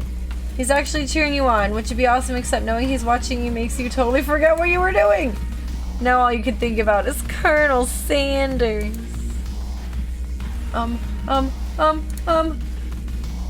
None of those were right. I think no matter what. I know. No, they were all about, like, his face. Yeah. I was trying to click one fast and it just didn't work. You're stranded on a desert island with only one dessert cookbook. Which do you take? What a hunk. I know, right? You know what? Shouldn't you be focused on the challenge? You're falling behind. Please. How embarrassing. Woof woof. Really struggling to keep up. At the next station over, Ashley has already begun plating elements of her dish. It's colorful and complex. Didn't her dish literally kill someone? I'm confused. To make up time, you toss your biscuit dough into a stand mixer. As you do, the crowd gasps. Yikes! Zip. I know you love nothing more than seeing a fellow appliance utilized in a kitchen battle, but sometimes that means sacrificing the personal touch. Whirr! You might not have any hands, but Bun does, and a good chef needs to be touching the dough to know when it's properly mixed. There's an easy way and a hard way. You don't get far by going the easy way. When you hear everyone talking, you realize how serious your error was. You immediately shove your hand into the mixer to rescue your dough before it's over-mixed. Bun, no! But you're not fast enough and your hand gets stuck. It's immediately crushed by the quickly spinning beaters. Okay. There's no way you'll be able to use that hand for the rest of the match. What is happening? I didn't choose this. Colonel Sanders shakes his head in shame. What you often find is that the easy way can turn out much, much more difficult. Everyone stop what you're doing right now. The battle is over. It can't be. I was so close to finishing my dish. Sweetheart, look at your hand. You simply can't go on. Aw, that's too bad. And here I am with a completed dish ready to serve. Surely that makes me the winner by default. No, it wouldn't be fair to compare the two on account of Bun's injury. You see Sprinkles begin to lick his doggy chops as he locks onto the dish. But I suppose you should at least tell us what you prepared. Well, because I'm the sweetest, I skipped straight to dessert. Under this white chocolate dome, you'll find a wide array of delights, taking you on a journey of flavor that tastes good and tells a story of excellence. I was gonna ask Bun to do the honor, but since you're injured, I'm afraid that pouring this creamer of delicate hot chocolate sauce might be too difficult. Colonel Sanders, if you wouldn't mind lending me your strong, steady hand. Colonel Sanders pours the hot chocolate sauce on top of the dome, causing it to melt away, revealing the ingredients hidden within. Oh. Inside, you'll find a delicate fried cheese croquette atop a slice of honeycomb, ice cream 2 ways, tender nougat, and pearls of blueberry gelée. I don't know what that is. Chocolate's dog poison, that's true. He better not. Colonel Sanders seems intrigued, but perhaps not impressed as he dips his finger into the chocolate sauce. Simplicity isn't your strong suit, is it, Ashley? Oh, you, hee hee. As he places a sauce-covered finger into his lips, Ashley leans over and whispers something into his ear. A dab of sauce sticks to his mustache. We'll internalize for now. Your rage burns so intensely within your eyes that they burst into flames. The flames cause your eyebrows to catch fire and turn to ash, and they fall off of your face, which means people will have a hard time understanding your emotions for the rest of the semester. Perhaps forever. This is a game, all right. Embarrassed and ashamed by your poor performance, not to mention your crispy fried brow, you return for the quad. You run for the quad to be alone. The beautiful weather feels like an insult. Inside of you, a storm rages. It's Colonel Sanders. He's probably here to tell you that he and Ashley are in love and have decided to get married. And he won't even ask you to cater his wedding because you're a terrible chef and an awful person. You try to hide from him, but he approaches you directly. I know you're hurting right now, not just from the devastating loss, but from that run-in with the mixer and that small fire. We should get that checked out. I'm fine. Can't you just leave me alone? I'm a loser. I'm not fit to fill your fryer. I'll never be a master chef. Failure is a part of life, not just for you, but for all of us. Do you think I've never failed at anything before? It's exactly what I think. Well then, think again. I wasn't always the man you see before you. Enrolled in culinary school, incredibly handsome, successful, motivated. Well, handsome, sure, I was born that way. But I've walked other paths and arrived at dead ends. I was passionate about life, but I failed as an obstetrician. I was passionate about justice, but I failed as a lawyer. I was passionate about livestock, but I even failed as a mule handler. That one was especially humiliating. Mules can be so cruel. I didn't know. People see my delicate ribbon tie and my well-kept beard and assume that I've got it all together, which is true now, but it hasn't always been. Sounds like this guy could really use a hug. I resolved then that I was going to amount to something. No amount of hours, labor, or money would deter me from giving the best I had to give. As Colonel Sanders changes focus, you can see something ignite inside of him, a burning passion. One has to remember that every failure can be a stepping stone to something better. My new dream is pure. It's honest. It's something that a humble man in a crisp white suit can be proud of. I will create a new chain of chicken restaurants that will bring joy to the entire world and make up for my past misdeeds. Yay! Just as your moment grows intimate, you're interrupted by a threatening, shadowy presence. I swear to God. Spork monster. Gorko, the spork monster is here to fight a hero. We fucking killed you, didn't we? Is anyone else feeling a bit of deja vu? Yeah. Sorry, Gorko, but I could have sworn we already battled you last night. That was Borko, my twin. And I, Gorko, am here to avenge them. Are you stronger than Borko? Well, we're twins, so no, not really. We're pretty much exactly equal in every way. Why do you ask? Colonel Sanders smirks. He's already on the same page as you. It's just that we beat Borko pretty easily, so I don't think you have much of a chance. Not to mention, I feel really guilty about that. If I could take it back, I would. I think what Bun is saying is, can't we just be friends? Life's too short for making enemies. Suppose we really don't need to fight? It's just that I've got these pointy teeth and claws? All the better for enjoying tasty foods. Surely you like to eat, don't we all? Of course I do! Inspiration strikes and you come up with a quick idea. Chomp on this! You toss a biscuit into Gorko's open mouth and he devours it in one gulp. Delicious. You're much nicer than the evil students who once upon a time turned me into this creature who stands here today. I don't believe it. You were human once? Well, no, I was a chihuahua, but I was still a student at this school. Until one day some mean kids with a magic spellbook cast a dark enchantment on me and I was forever transformed. A magic spellbook. Precisely. Borko used to have a copy, but somewhere along the way I've lost it. If you find such a book, I beg of you, respect it. You're a powerful chef and shouldn't rely on such dark and evil magic. No, you should be protecting the innocent from those who would cheat them through sorcery and Guile. Guile. That's okay. Never seen that word before. If you need me, don't fear, I will be there.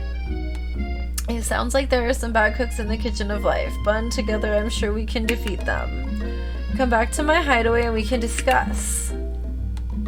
A personal invite! You can't imagine what Colonel Sanders' home must be like, but it sounds like you're about to find out.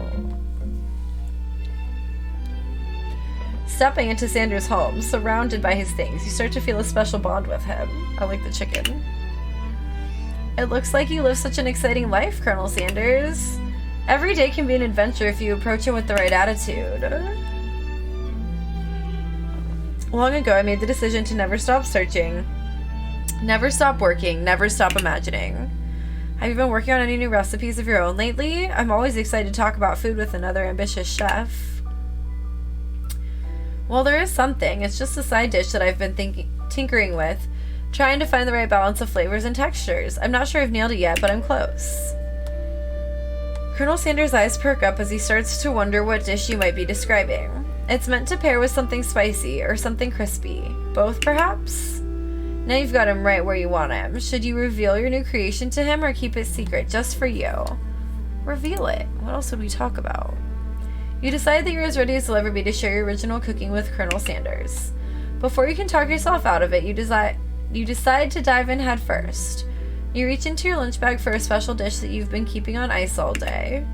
I present to you my original coleslaw. Stop. I'm just giving him all the sides to go with his chicken. Shut the fuck up. But am I included in this business venture? We all know the answer to that. No. The shredded cabbage dish glistens in the light of Colonel Sanders' luxe hideaway. not eating coleslaw in that apartment. Magnificent. Together you chow down on the creamy slaw until just a spoonful remains in the bowl. That is not a romantic food. Do you mind if I hold on to the last bite? I'd like to have it around so that I can admire its taste later and think back on this moment. That is weird. That is not how food works. You could offer to make him more, but he seems like a very sentimental kind of guy. Sure, why not? Please make yourself comfortable. I'll be back in just a moment. You realize that now would be the perfect time to do some snooping. Around the room are various items you can look closer at. Each item seems to radiate memories and emotions. Tap on an item to discover more about the Colonel. Secret recipe! What number is important to Colonel Sanders? Then it dawns on you. As soon as you turn the dial to 111111, the safe opens. Inside it, you find a single note. Can chicken be prepared sashimi style?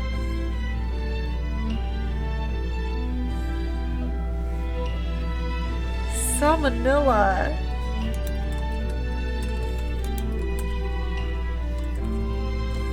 Colonel Sanders has a baby with a goatee? Yeah, it's not showing up right. That's so weird. Weird. I can't read everything out loud right now, sorry.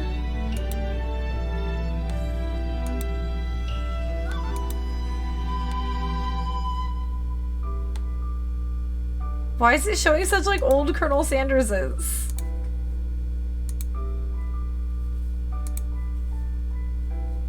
Signature white suits.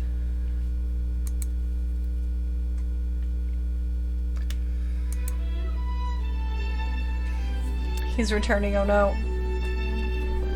Has a new dish he's been working on, wants you to taste it. You try to act casual until he asks you why you're wearing his jacket! No! I don't usually loan those out, but I must say it does look good on you. Oh crap, the jacket. You forgot to take it off. I'll just say I'm cold. I'm so sorry, I didn't mean to intrude. I just got a little cold and thought this might warm me up. Colonel Sanders smiles and scoots close to the fireplace. It's warm by the fire. Why don't you come a little closer? Whoa, whoa, whoa. Don't mind if I do. Suddenly, everything feels like it's moving too fast. Final exams are tomorrow. You should be thinking about what you're gonna cook. I should be home studying. Overwhelmed, you take off the jacket and run for the door. But the thought of leaving Colonel in the midst of such an emotional breakthrough gives you a pause. You stop yourself. Colonel? Yes, Bun. I honestly think this may be the beginning of something wonderful. I think you're right. We should take things slow. You talk late into the night and drift off into a slumber. Dream sequence!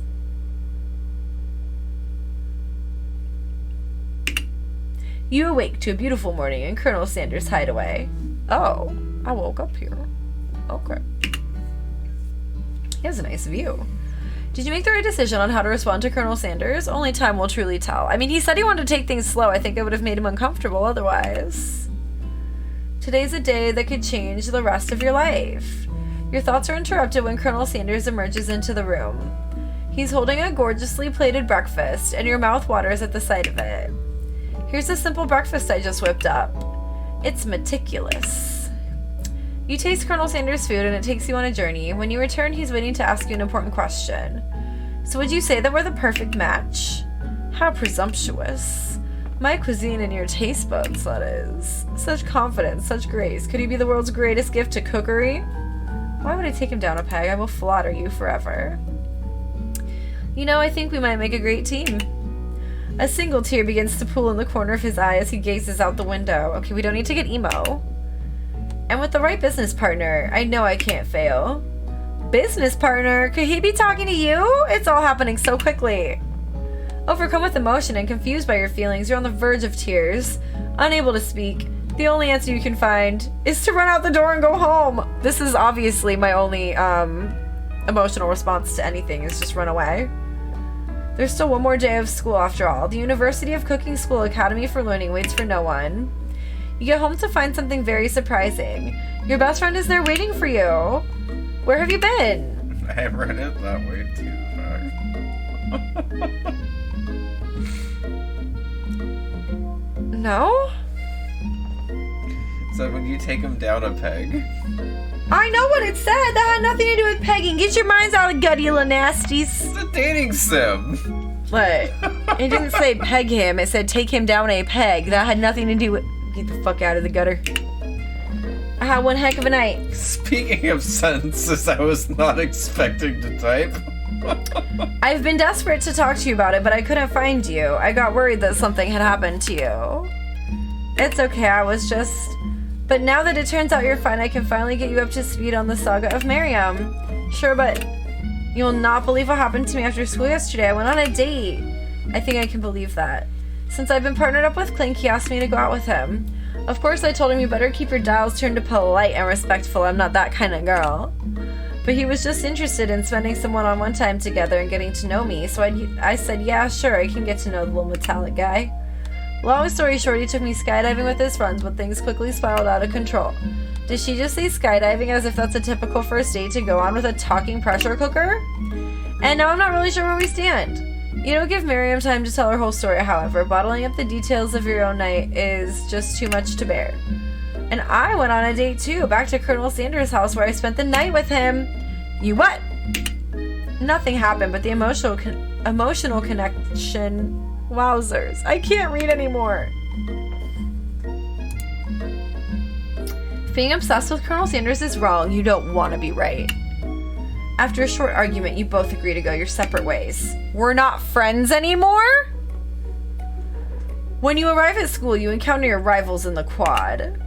You can tell from a distance that they're picking on Pop, though he himself might not quite grasp that fact. Because, you know, he's Pop. What's a swirly? It sounds delicious. Oh, it's great. I'll order you one up right away. I'll have my swirly with sprinkles, please. Hee hee, sprinkles is a dog and a treat. You can get your swirly dipped, too. Why don't you pick on someone your own size? Because I'm literally the biggest person at this school. There's that horse that Colonel Sanders rides to school, but who would dare pick on such a gentle and beautiful creature? You got some nerve, Bond, suggesting I pick on a defenseless horse. Now you're twisting my words, and I won't have it. You clench your fist, but the injury from yesterday's mixer accident makes you wince with pain. Doesn't look like you can go on cooking like that. Might as well just give up. I'll never give up. Ever. Colonel Sanders arrives just as it appears things are close to boiling over. A naturally intuitive person, he senses that something has been going on. Is everyone excited for the final day of school?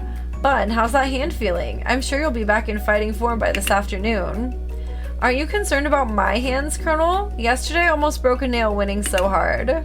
Technically, I don't believe a winner was decided, but your presentation was quite impressive. What is he doing complimenting her? But what about the flavor of my delicate, warm, gooey chocolate sauce? It was clear that you're passionate about how your food is received. It's a lot of words to say it was bland. Excuse me, bud, I'm more than capable enough to speak for myself. Maybe you could tell me more of your thoughts as we walk into class, Colonel?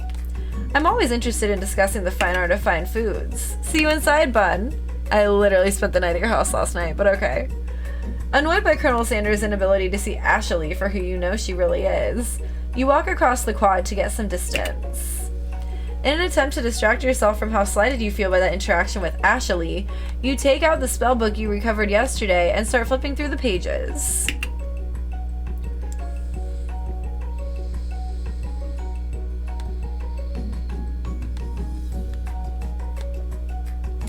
Whoa, that's that book? It looks like bad news. It's just something I found lying around. It would appear to be some sort of grimoire, but I don't really believe in all that magic stuff. A grimoire? Like a book of spells? I don't know. Who would spend so much time decorating a magic book if it weren't really powerful?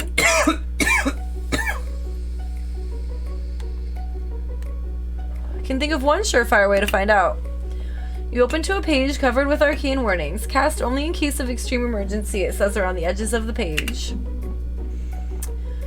I could use a spell here that says it will erase anyone I choose from all of my memories. If I scrub out Colonel Sanders, it would probably help me focus better on the upcoming final exam. What? That is way drastic. Couldn't you do something else, like anything else, not rooted in dark magic? Maybe tie a string around your finger? Okay, fine, it is drastic, but desperate times call for desperate measures. You've got a memory erasing spell sitting right in front of you and a pretty good excuse to try it out. No. You take your friend's advice and put the book away. It's almost time for class. Sprinkles is already in the room waiting for the students to arrive. He clears his voice to make a quick announcement.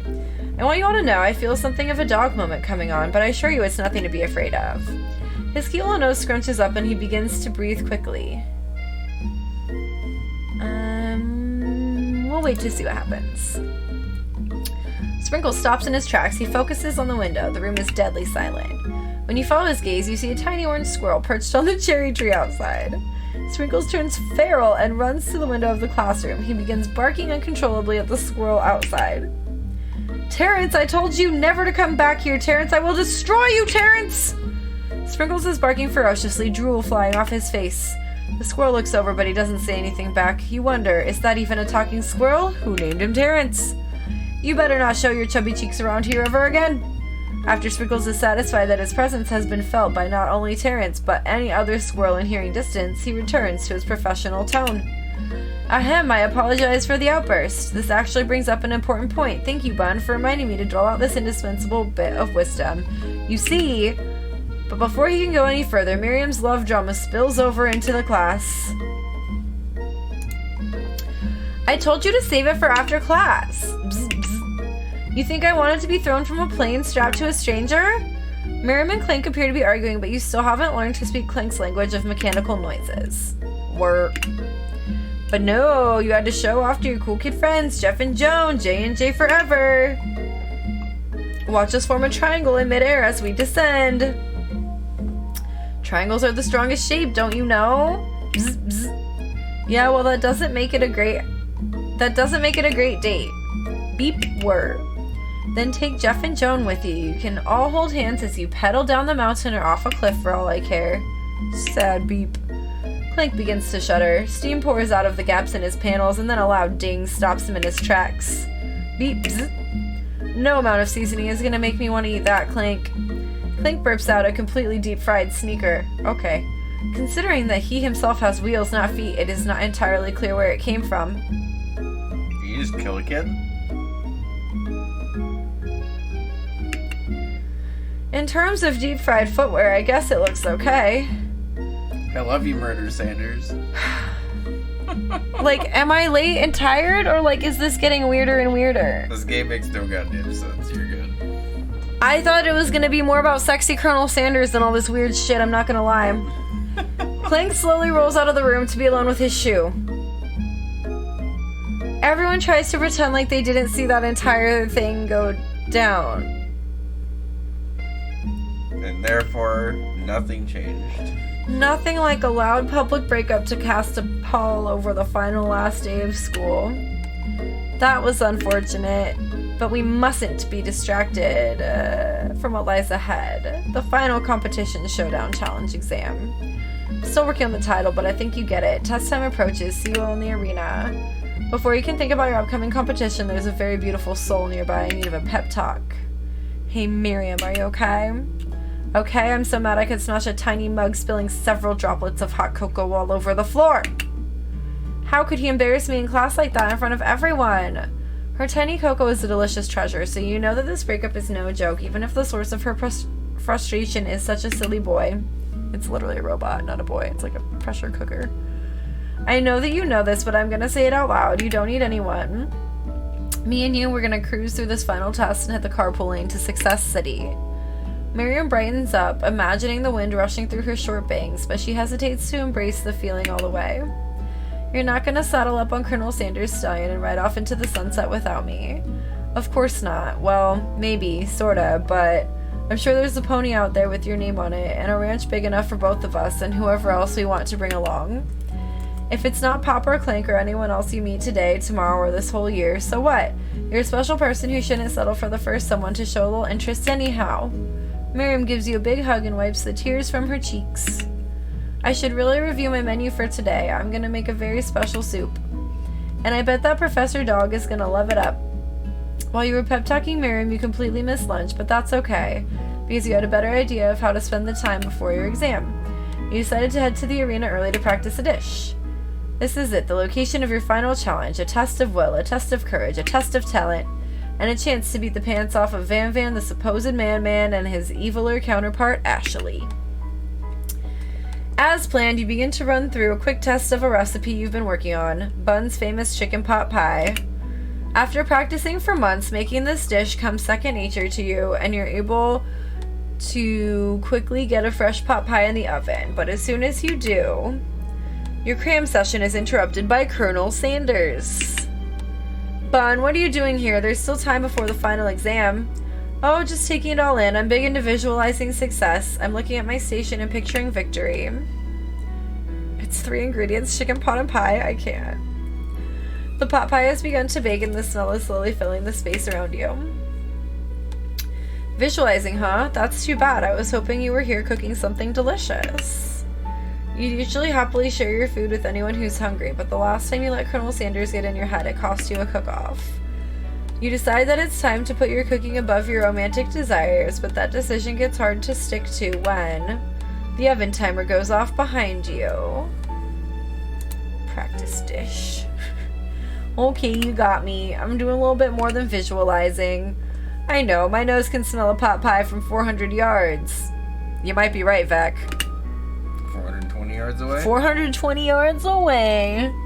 It's an oddly specific distance, but you'd expect nothing less from such an oddly specific man. You knew it was a pot pie just from the smell?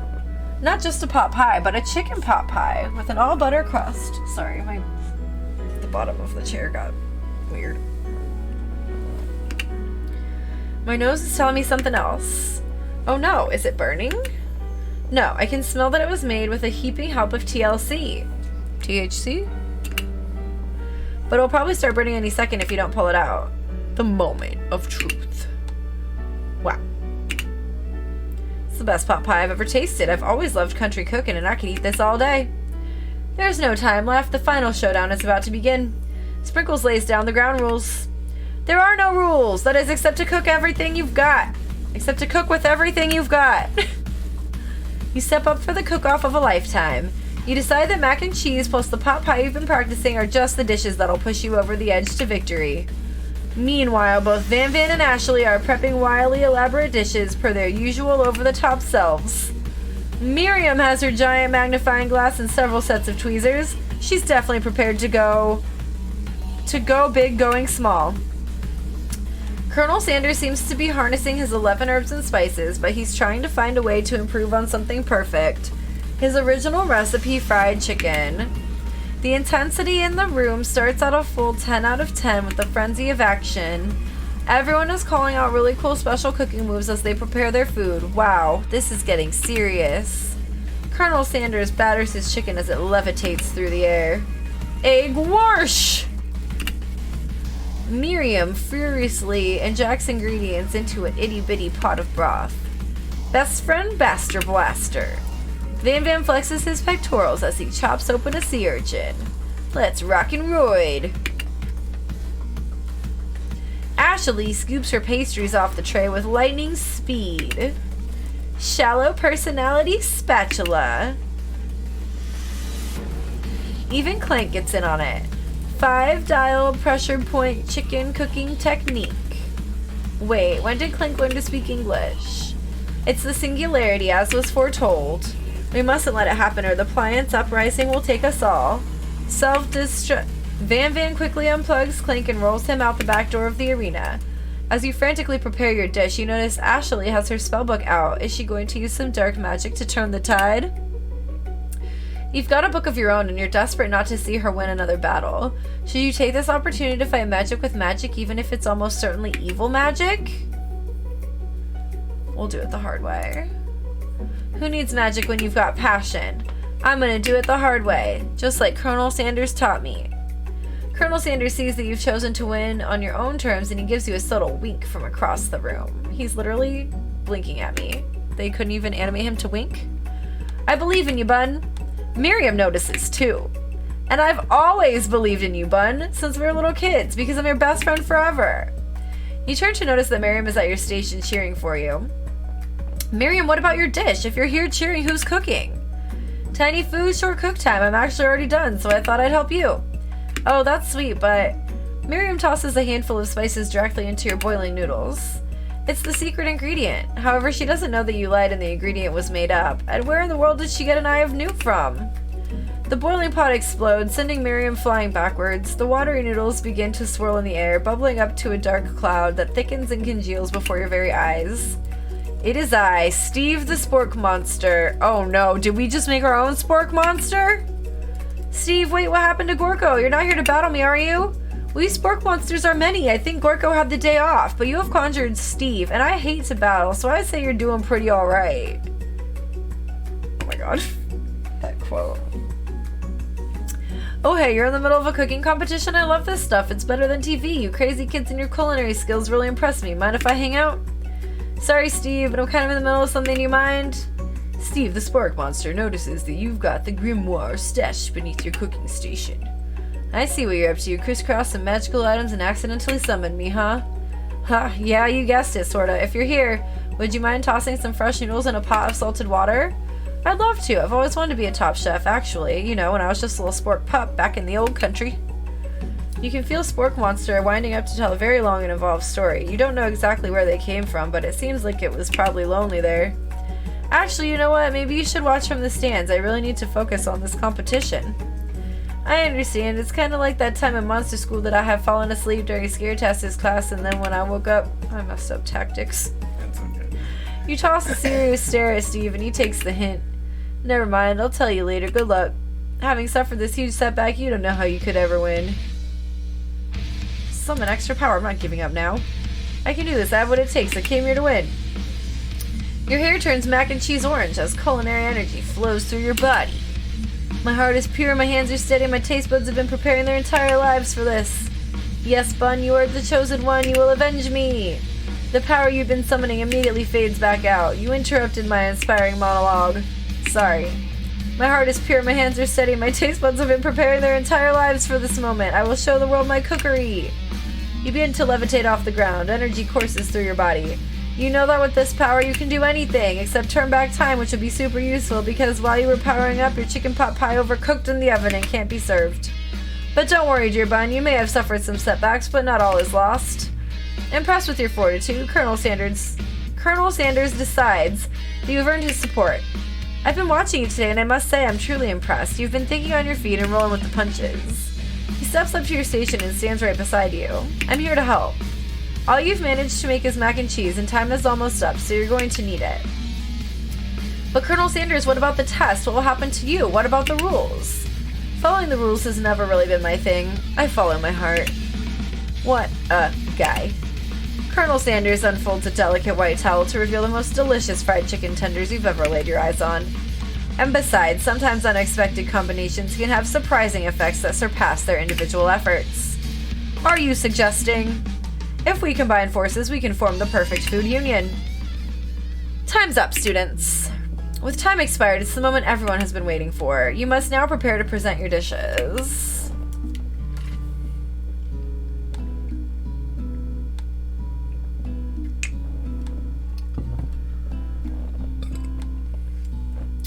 A handful of students stand tall, but the class seems incomplete. It seems we're missing some students. Pop? Clank? From off-screen, you hear a pure and innocent giggle that can only come from one student. Hee hee hee, I'm flying! It sounds like it's coming from that broom closet over there. Miriam, would you mind? Inside of the closet, you see Pop hanging on a broom hook by the elastic of his underpants. Pop, get down from there right now! Let me guess, did Van Van have something to do with this? When someone asks for a wedgie, who am I to refuse? I thought a wedgie was a salad. It looks like Pop is eliminated from the challenge, seeing how he didn't cook anything. I can't feel my legs. May I be excused? Sure. You kids and your pranks. I must say it's not the worst prank in UCSAL history, but it's not exactly yearbook material. Wait a second. Pranks. Clank. Where did that pressure cooker roll off to? You wait to hear a signature whir, beep, or other onomatopoeia, but there's none. Somehow he must have gotten unplugged, I guess. We'll have to figure that out later. That leaves only 4 remaining students. Please collect your final projects. It's been a long semester. Wow, 3 whole days. But after days of hard work, the time has come for me to eat. Miriam, please step forward. Now describe your dish. I've made tender udon noodles and savory soup. That looks really good. My word, it's so delicate. Is that a teeny tiny Naruto Naruto Maki, I spy afloat in this itsy bitsy bowl. Yes, Chef. Please call me Sprinkles. Chef is my father's name. Yes, Sprinkles. And some green tea made from baby tea leaves that I picked myself. Sprinkles carefully sniffs around the dish before opening his mouth and letting just the tip of his pink dog tongue dip into the bowl. Sublime! Would anyone else like a taste? Oh, come on, I'm not one of those dogs who doesn't floss. I even have a really cute electric toothbrush for dogs. Fine, I'll enjoy it all by myself. And in a flash, the entire meal has been devoured. Not that it took much, it was less than a thimble's worth of soup. A+. Rarely do I taste a dish with as much love poured into it as yours. Miriam's overjoyed. She gives you a huge hug. Thank you, Bun, for helping me to believe in myself. Van, you're up. Now describe your dish. I made uni over smooth egg custard in an Axhoon urchin shell topped with caviar. Did you skewer one type of urchin with spines from a second, different colored type of urchin? Yes, Sprinkles. A bit much, don't you think? That's exactly why I did it. A bit much is kind of my brand. Doesn't it look cool? Sprinkles leans in to sniff the uni, but he can't get his nose close on account of all the spikes. I'm so tired. I'm sorry. It's almost over. He begins to paw at it erratically, causing the custard to slosh around. Woof woof. Please be gentle with my cuisine. Grr. Finally, Sprinkles goes all in, tongue first, but he can't get past all of the needles. He reels back as his tongue is poked and prodded. Youch, my tongue! The professor appears to be having an allergic reaction to the sting, because that's like how sea urchins work. I can't eat this, it keeps poking my tongue! Disqualified! A stunning turn of events. Who would have thought that serving food in a bowl made of needles could make it difficult to eat? He already killed someone and is now giving someone an allergic reaction. I think he probably should be nowhere near the kitchen and perhaps, like, charged with something. Like murder. At least manslaughter, please. Dejected, Van does not go gentle into the night. Disqualified for glamour? Don't discount simplicity. This isn't the last you've heard of me. Before forcing us to endure his swollen tongue for another moment, Sprinkles graciously laps up a bowl of milk. I know, yeah, I'm a dog and I drink milk, get over it. Sometimes it helps calm my agitated tongue. Next student, Ashley, it's time to step up. Now describe your dish. I made orange blossom Turkish delight in a light rosewater syrup topped with French meringue and connected by sugar glass. That actually doesn't sound too bad. Indeed, it's quite delightful. However, I'd ask that you please refrain from eating it or attempting to taste it in any way. It's very fragile and meant to be a display piece. Don't eat the food at a cooking school? Got toast in yours or something, Bun? I told you it's a display piece. Ashley, I must say, it is beautiful. However, this is a cooking competition at a cooking school. Yeah, which is why I cooked it and did an extremely good job cooking it too. I didn't realize that we were having an eating exam. If I wanted to be judged on eating, I'd go to the College of Eating, School for the Hungry. I suppose you could smell it if you absolutely insisted, but don't breathe too hard. You might disrupt the sugar spiral. If the food cannot be eaten, it cannot be judged. You are disqualified. Rage overtakes Ashley, so she finally cannot keep her two-faced routine up. You wouldn't know high-end cuisine if it cooked you.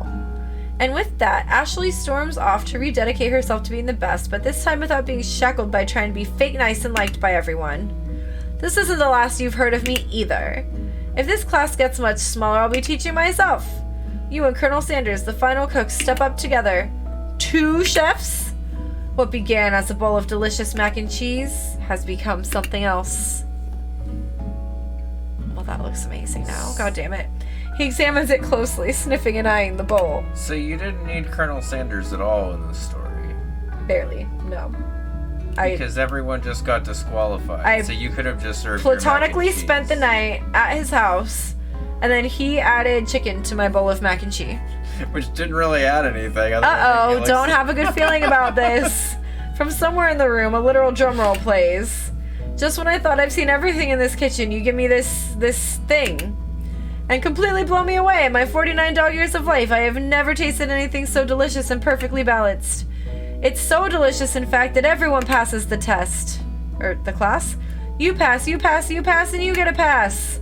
Everyone gathers around and partakes of the mac and cheese bowl. They all seem to transcend this reality into another dimension. You win! Together, you and Colonel Sanders have made a new menu item. The new menu item is so impressive, even Van and Ashley are drawn back by its magnetic fragrance. When they gaze upon your mac and cheese bowl, they admit that you are indeed an excellent chef. Sprinkles declares that you have passed. Everyone has passed. They were supposed to be more battles, but come on, how could they be better than this one? Thanks for the G's. A party! Now the school year is complete and everyone has graduated. The students return for one last assignment, to get their groove on. The cafeteria has been completely redecorated in order to serve as the site of the school's graduation dance. Oh, are we bearing down for midterms? Compared to the massive high-tech cooking arena, the humble decor seems downright cute and cozy. DJ Dog is in the house! Ow, wow, wow, woo! You know that Sprinkles was a master chef, but also a world-renowned turntablist who says you can't teach an old dog new tricks. Van and Ashley tell everyone that they've committed themselves to righting the wrongs they did while they were the villains. This is their outfits now? Okay, Ashley. For a moment, you actually believe them. Not another haunting. No ghosts allowed at graduation. It's clearly written in the school's bylaws. I was never actually a ghost. It was all a trick to get you to finally notice me. Oh, amusing. And now that everyone is together, it's the Spork Monster. He's totally mellowed out. Everyone, the Spork Monster is no more. From here out, I prefer that everyone refer to me by my new name, Party Monster. That is a story about drugs and death. Please. That's a much darker story that right? you cannot read on stream. Oh my god. Student tries to finish what he had to say, but everyone is too wrapped up talking to Spork. Sorry, Party Monster. Like, to the point that they had to name it Party Monster because Disco Bloodbath was too much. Sorry. Dejected, student walks off.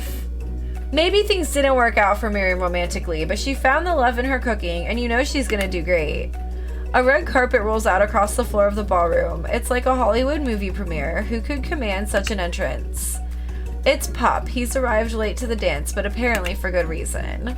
Walking the carpet, you see perched atop his dirty chef's hat. A crown? Welcome back, Pop. I know you weren't able to complete the final exam and accept your diploma, so we had it mailed directly to your father. We figured it was the least we could do for the school's dean. It's 11:11. Give me a shooting star to make Whiz! No! It's 11 p.m. Pacific Standard Time. Make a wish. It sure is a birthday wish right before my birthday.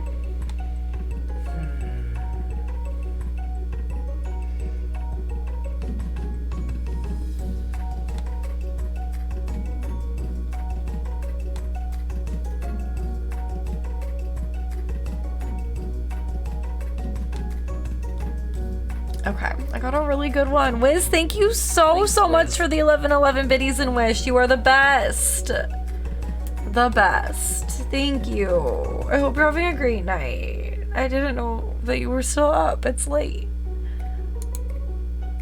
Okay, we're almost done with this. Now I get it, and we get a new wing on the school, not to mention the honor of educating the son of a chancellor of such and such. The music at the dance is interrupted by the sound of sparking and electrical hissing.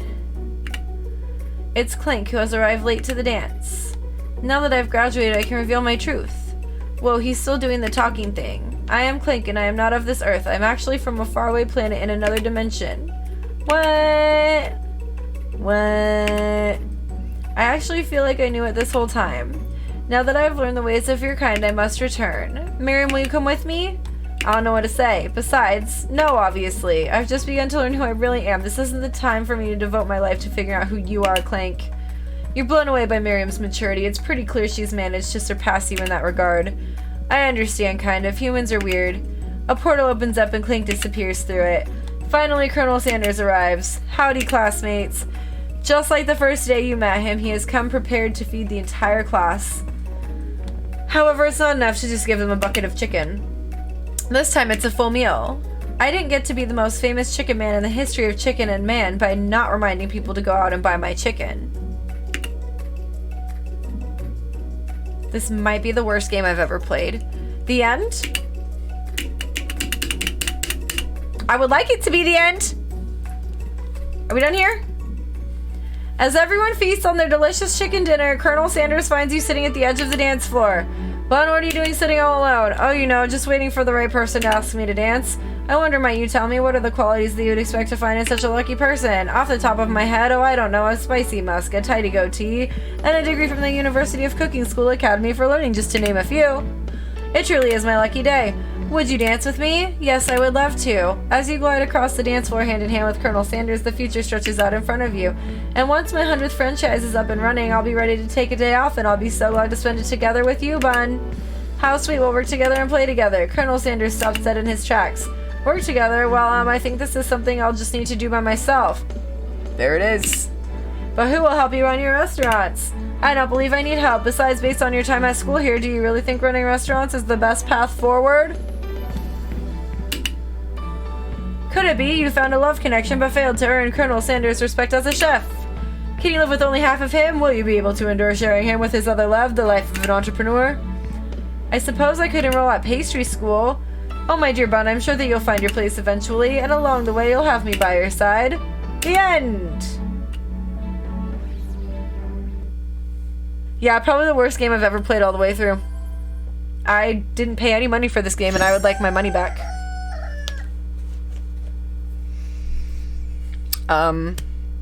Yeah. He expected nothing and we're still disappointed. This is the best part of the game. This is where the budget went.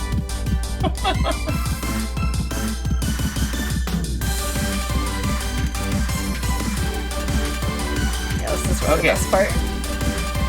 There was a surprisingly disappointing amount of Colonel Sanders in this Colonel Sanders game. Yeah. Who are all these other people? Why would I care about them? I didn't think I would be saying there should have been more Colonel Sanders in the Colonel Sanders game. But there was quite a lot of that was exhausting. Colonel Sanders in the Colonel Sanders game. I hated it. And that was somehow more frustrating than if they're...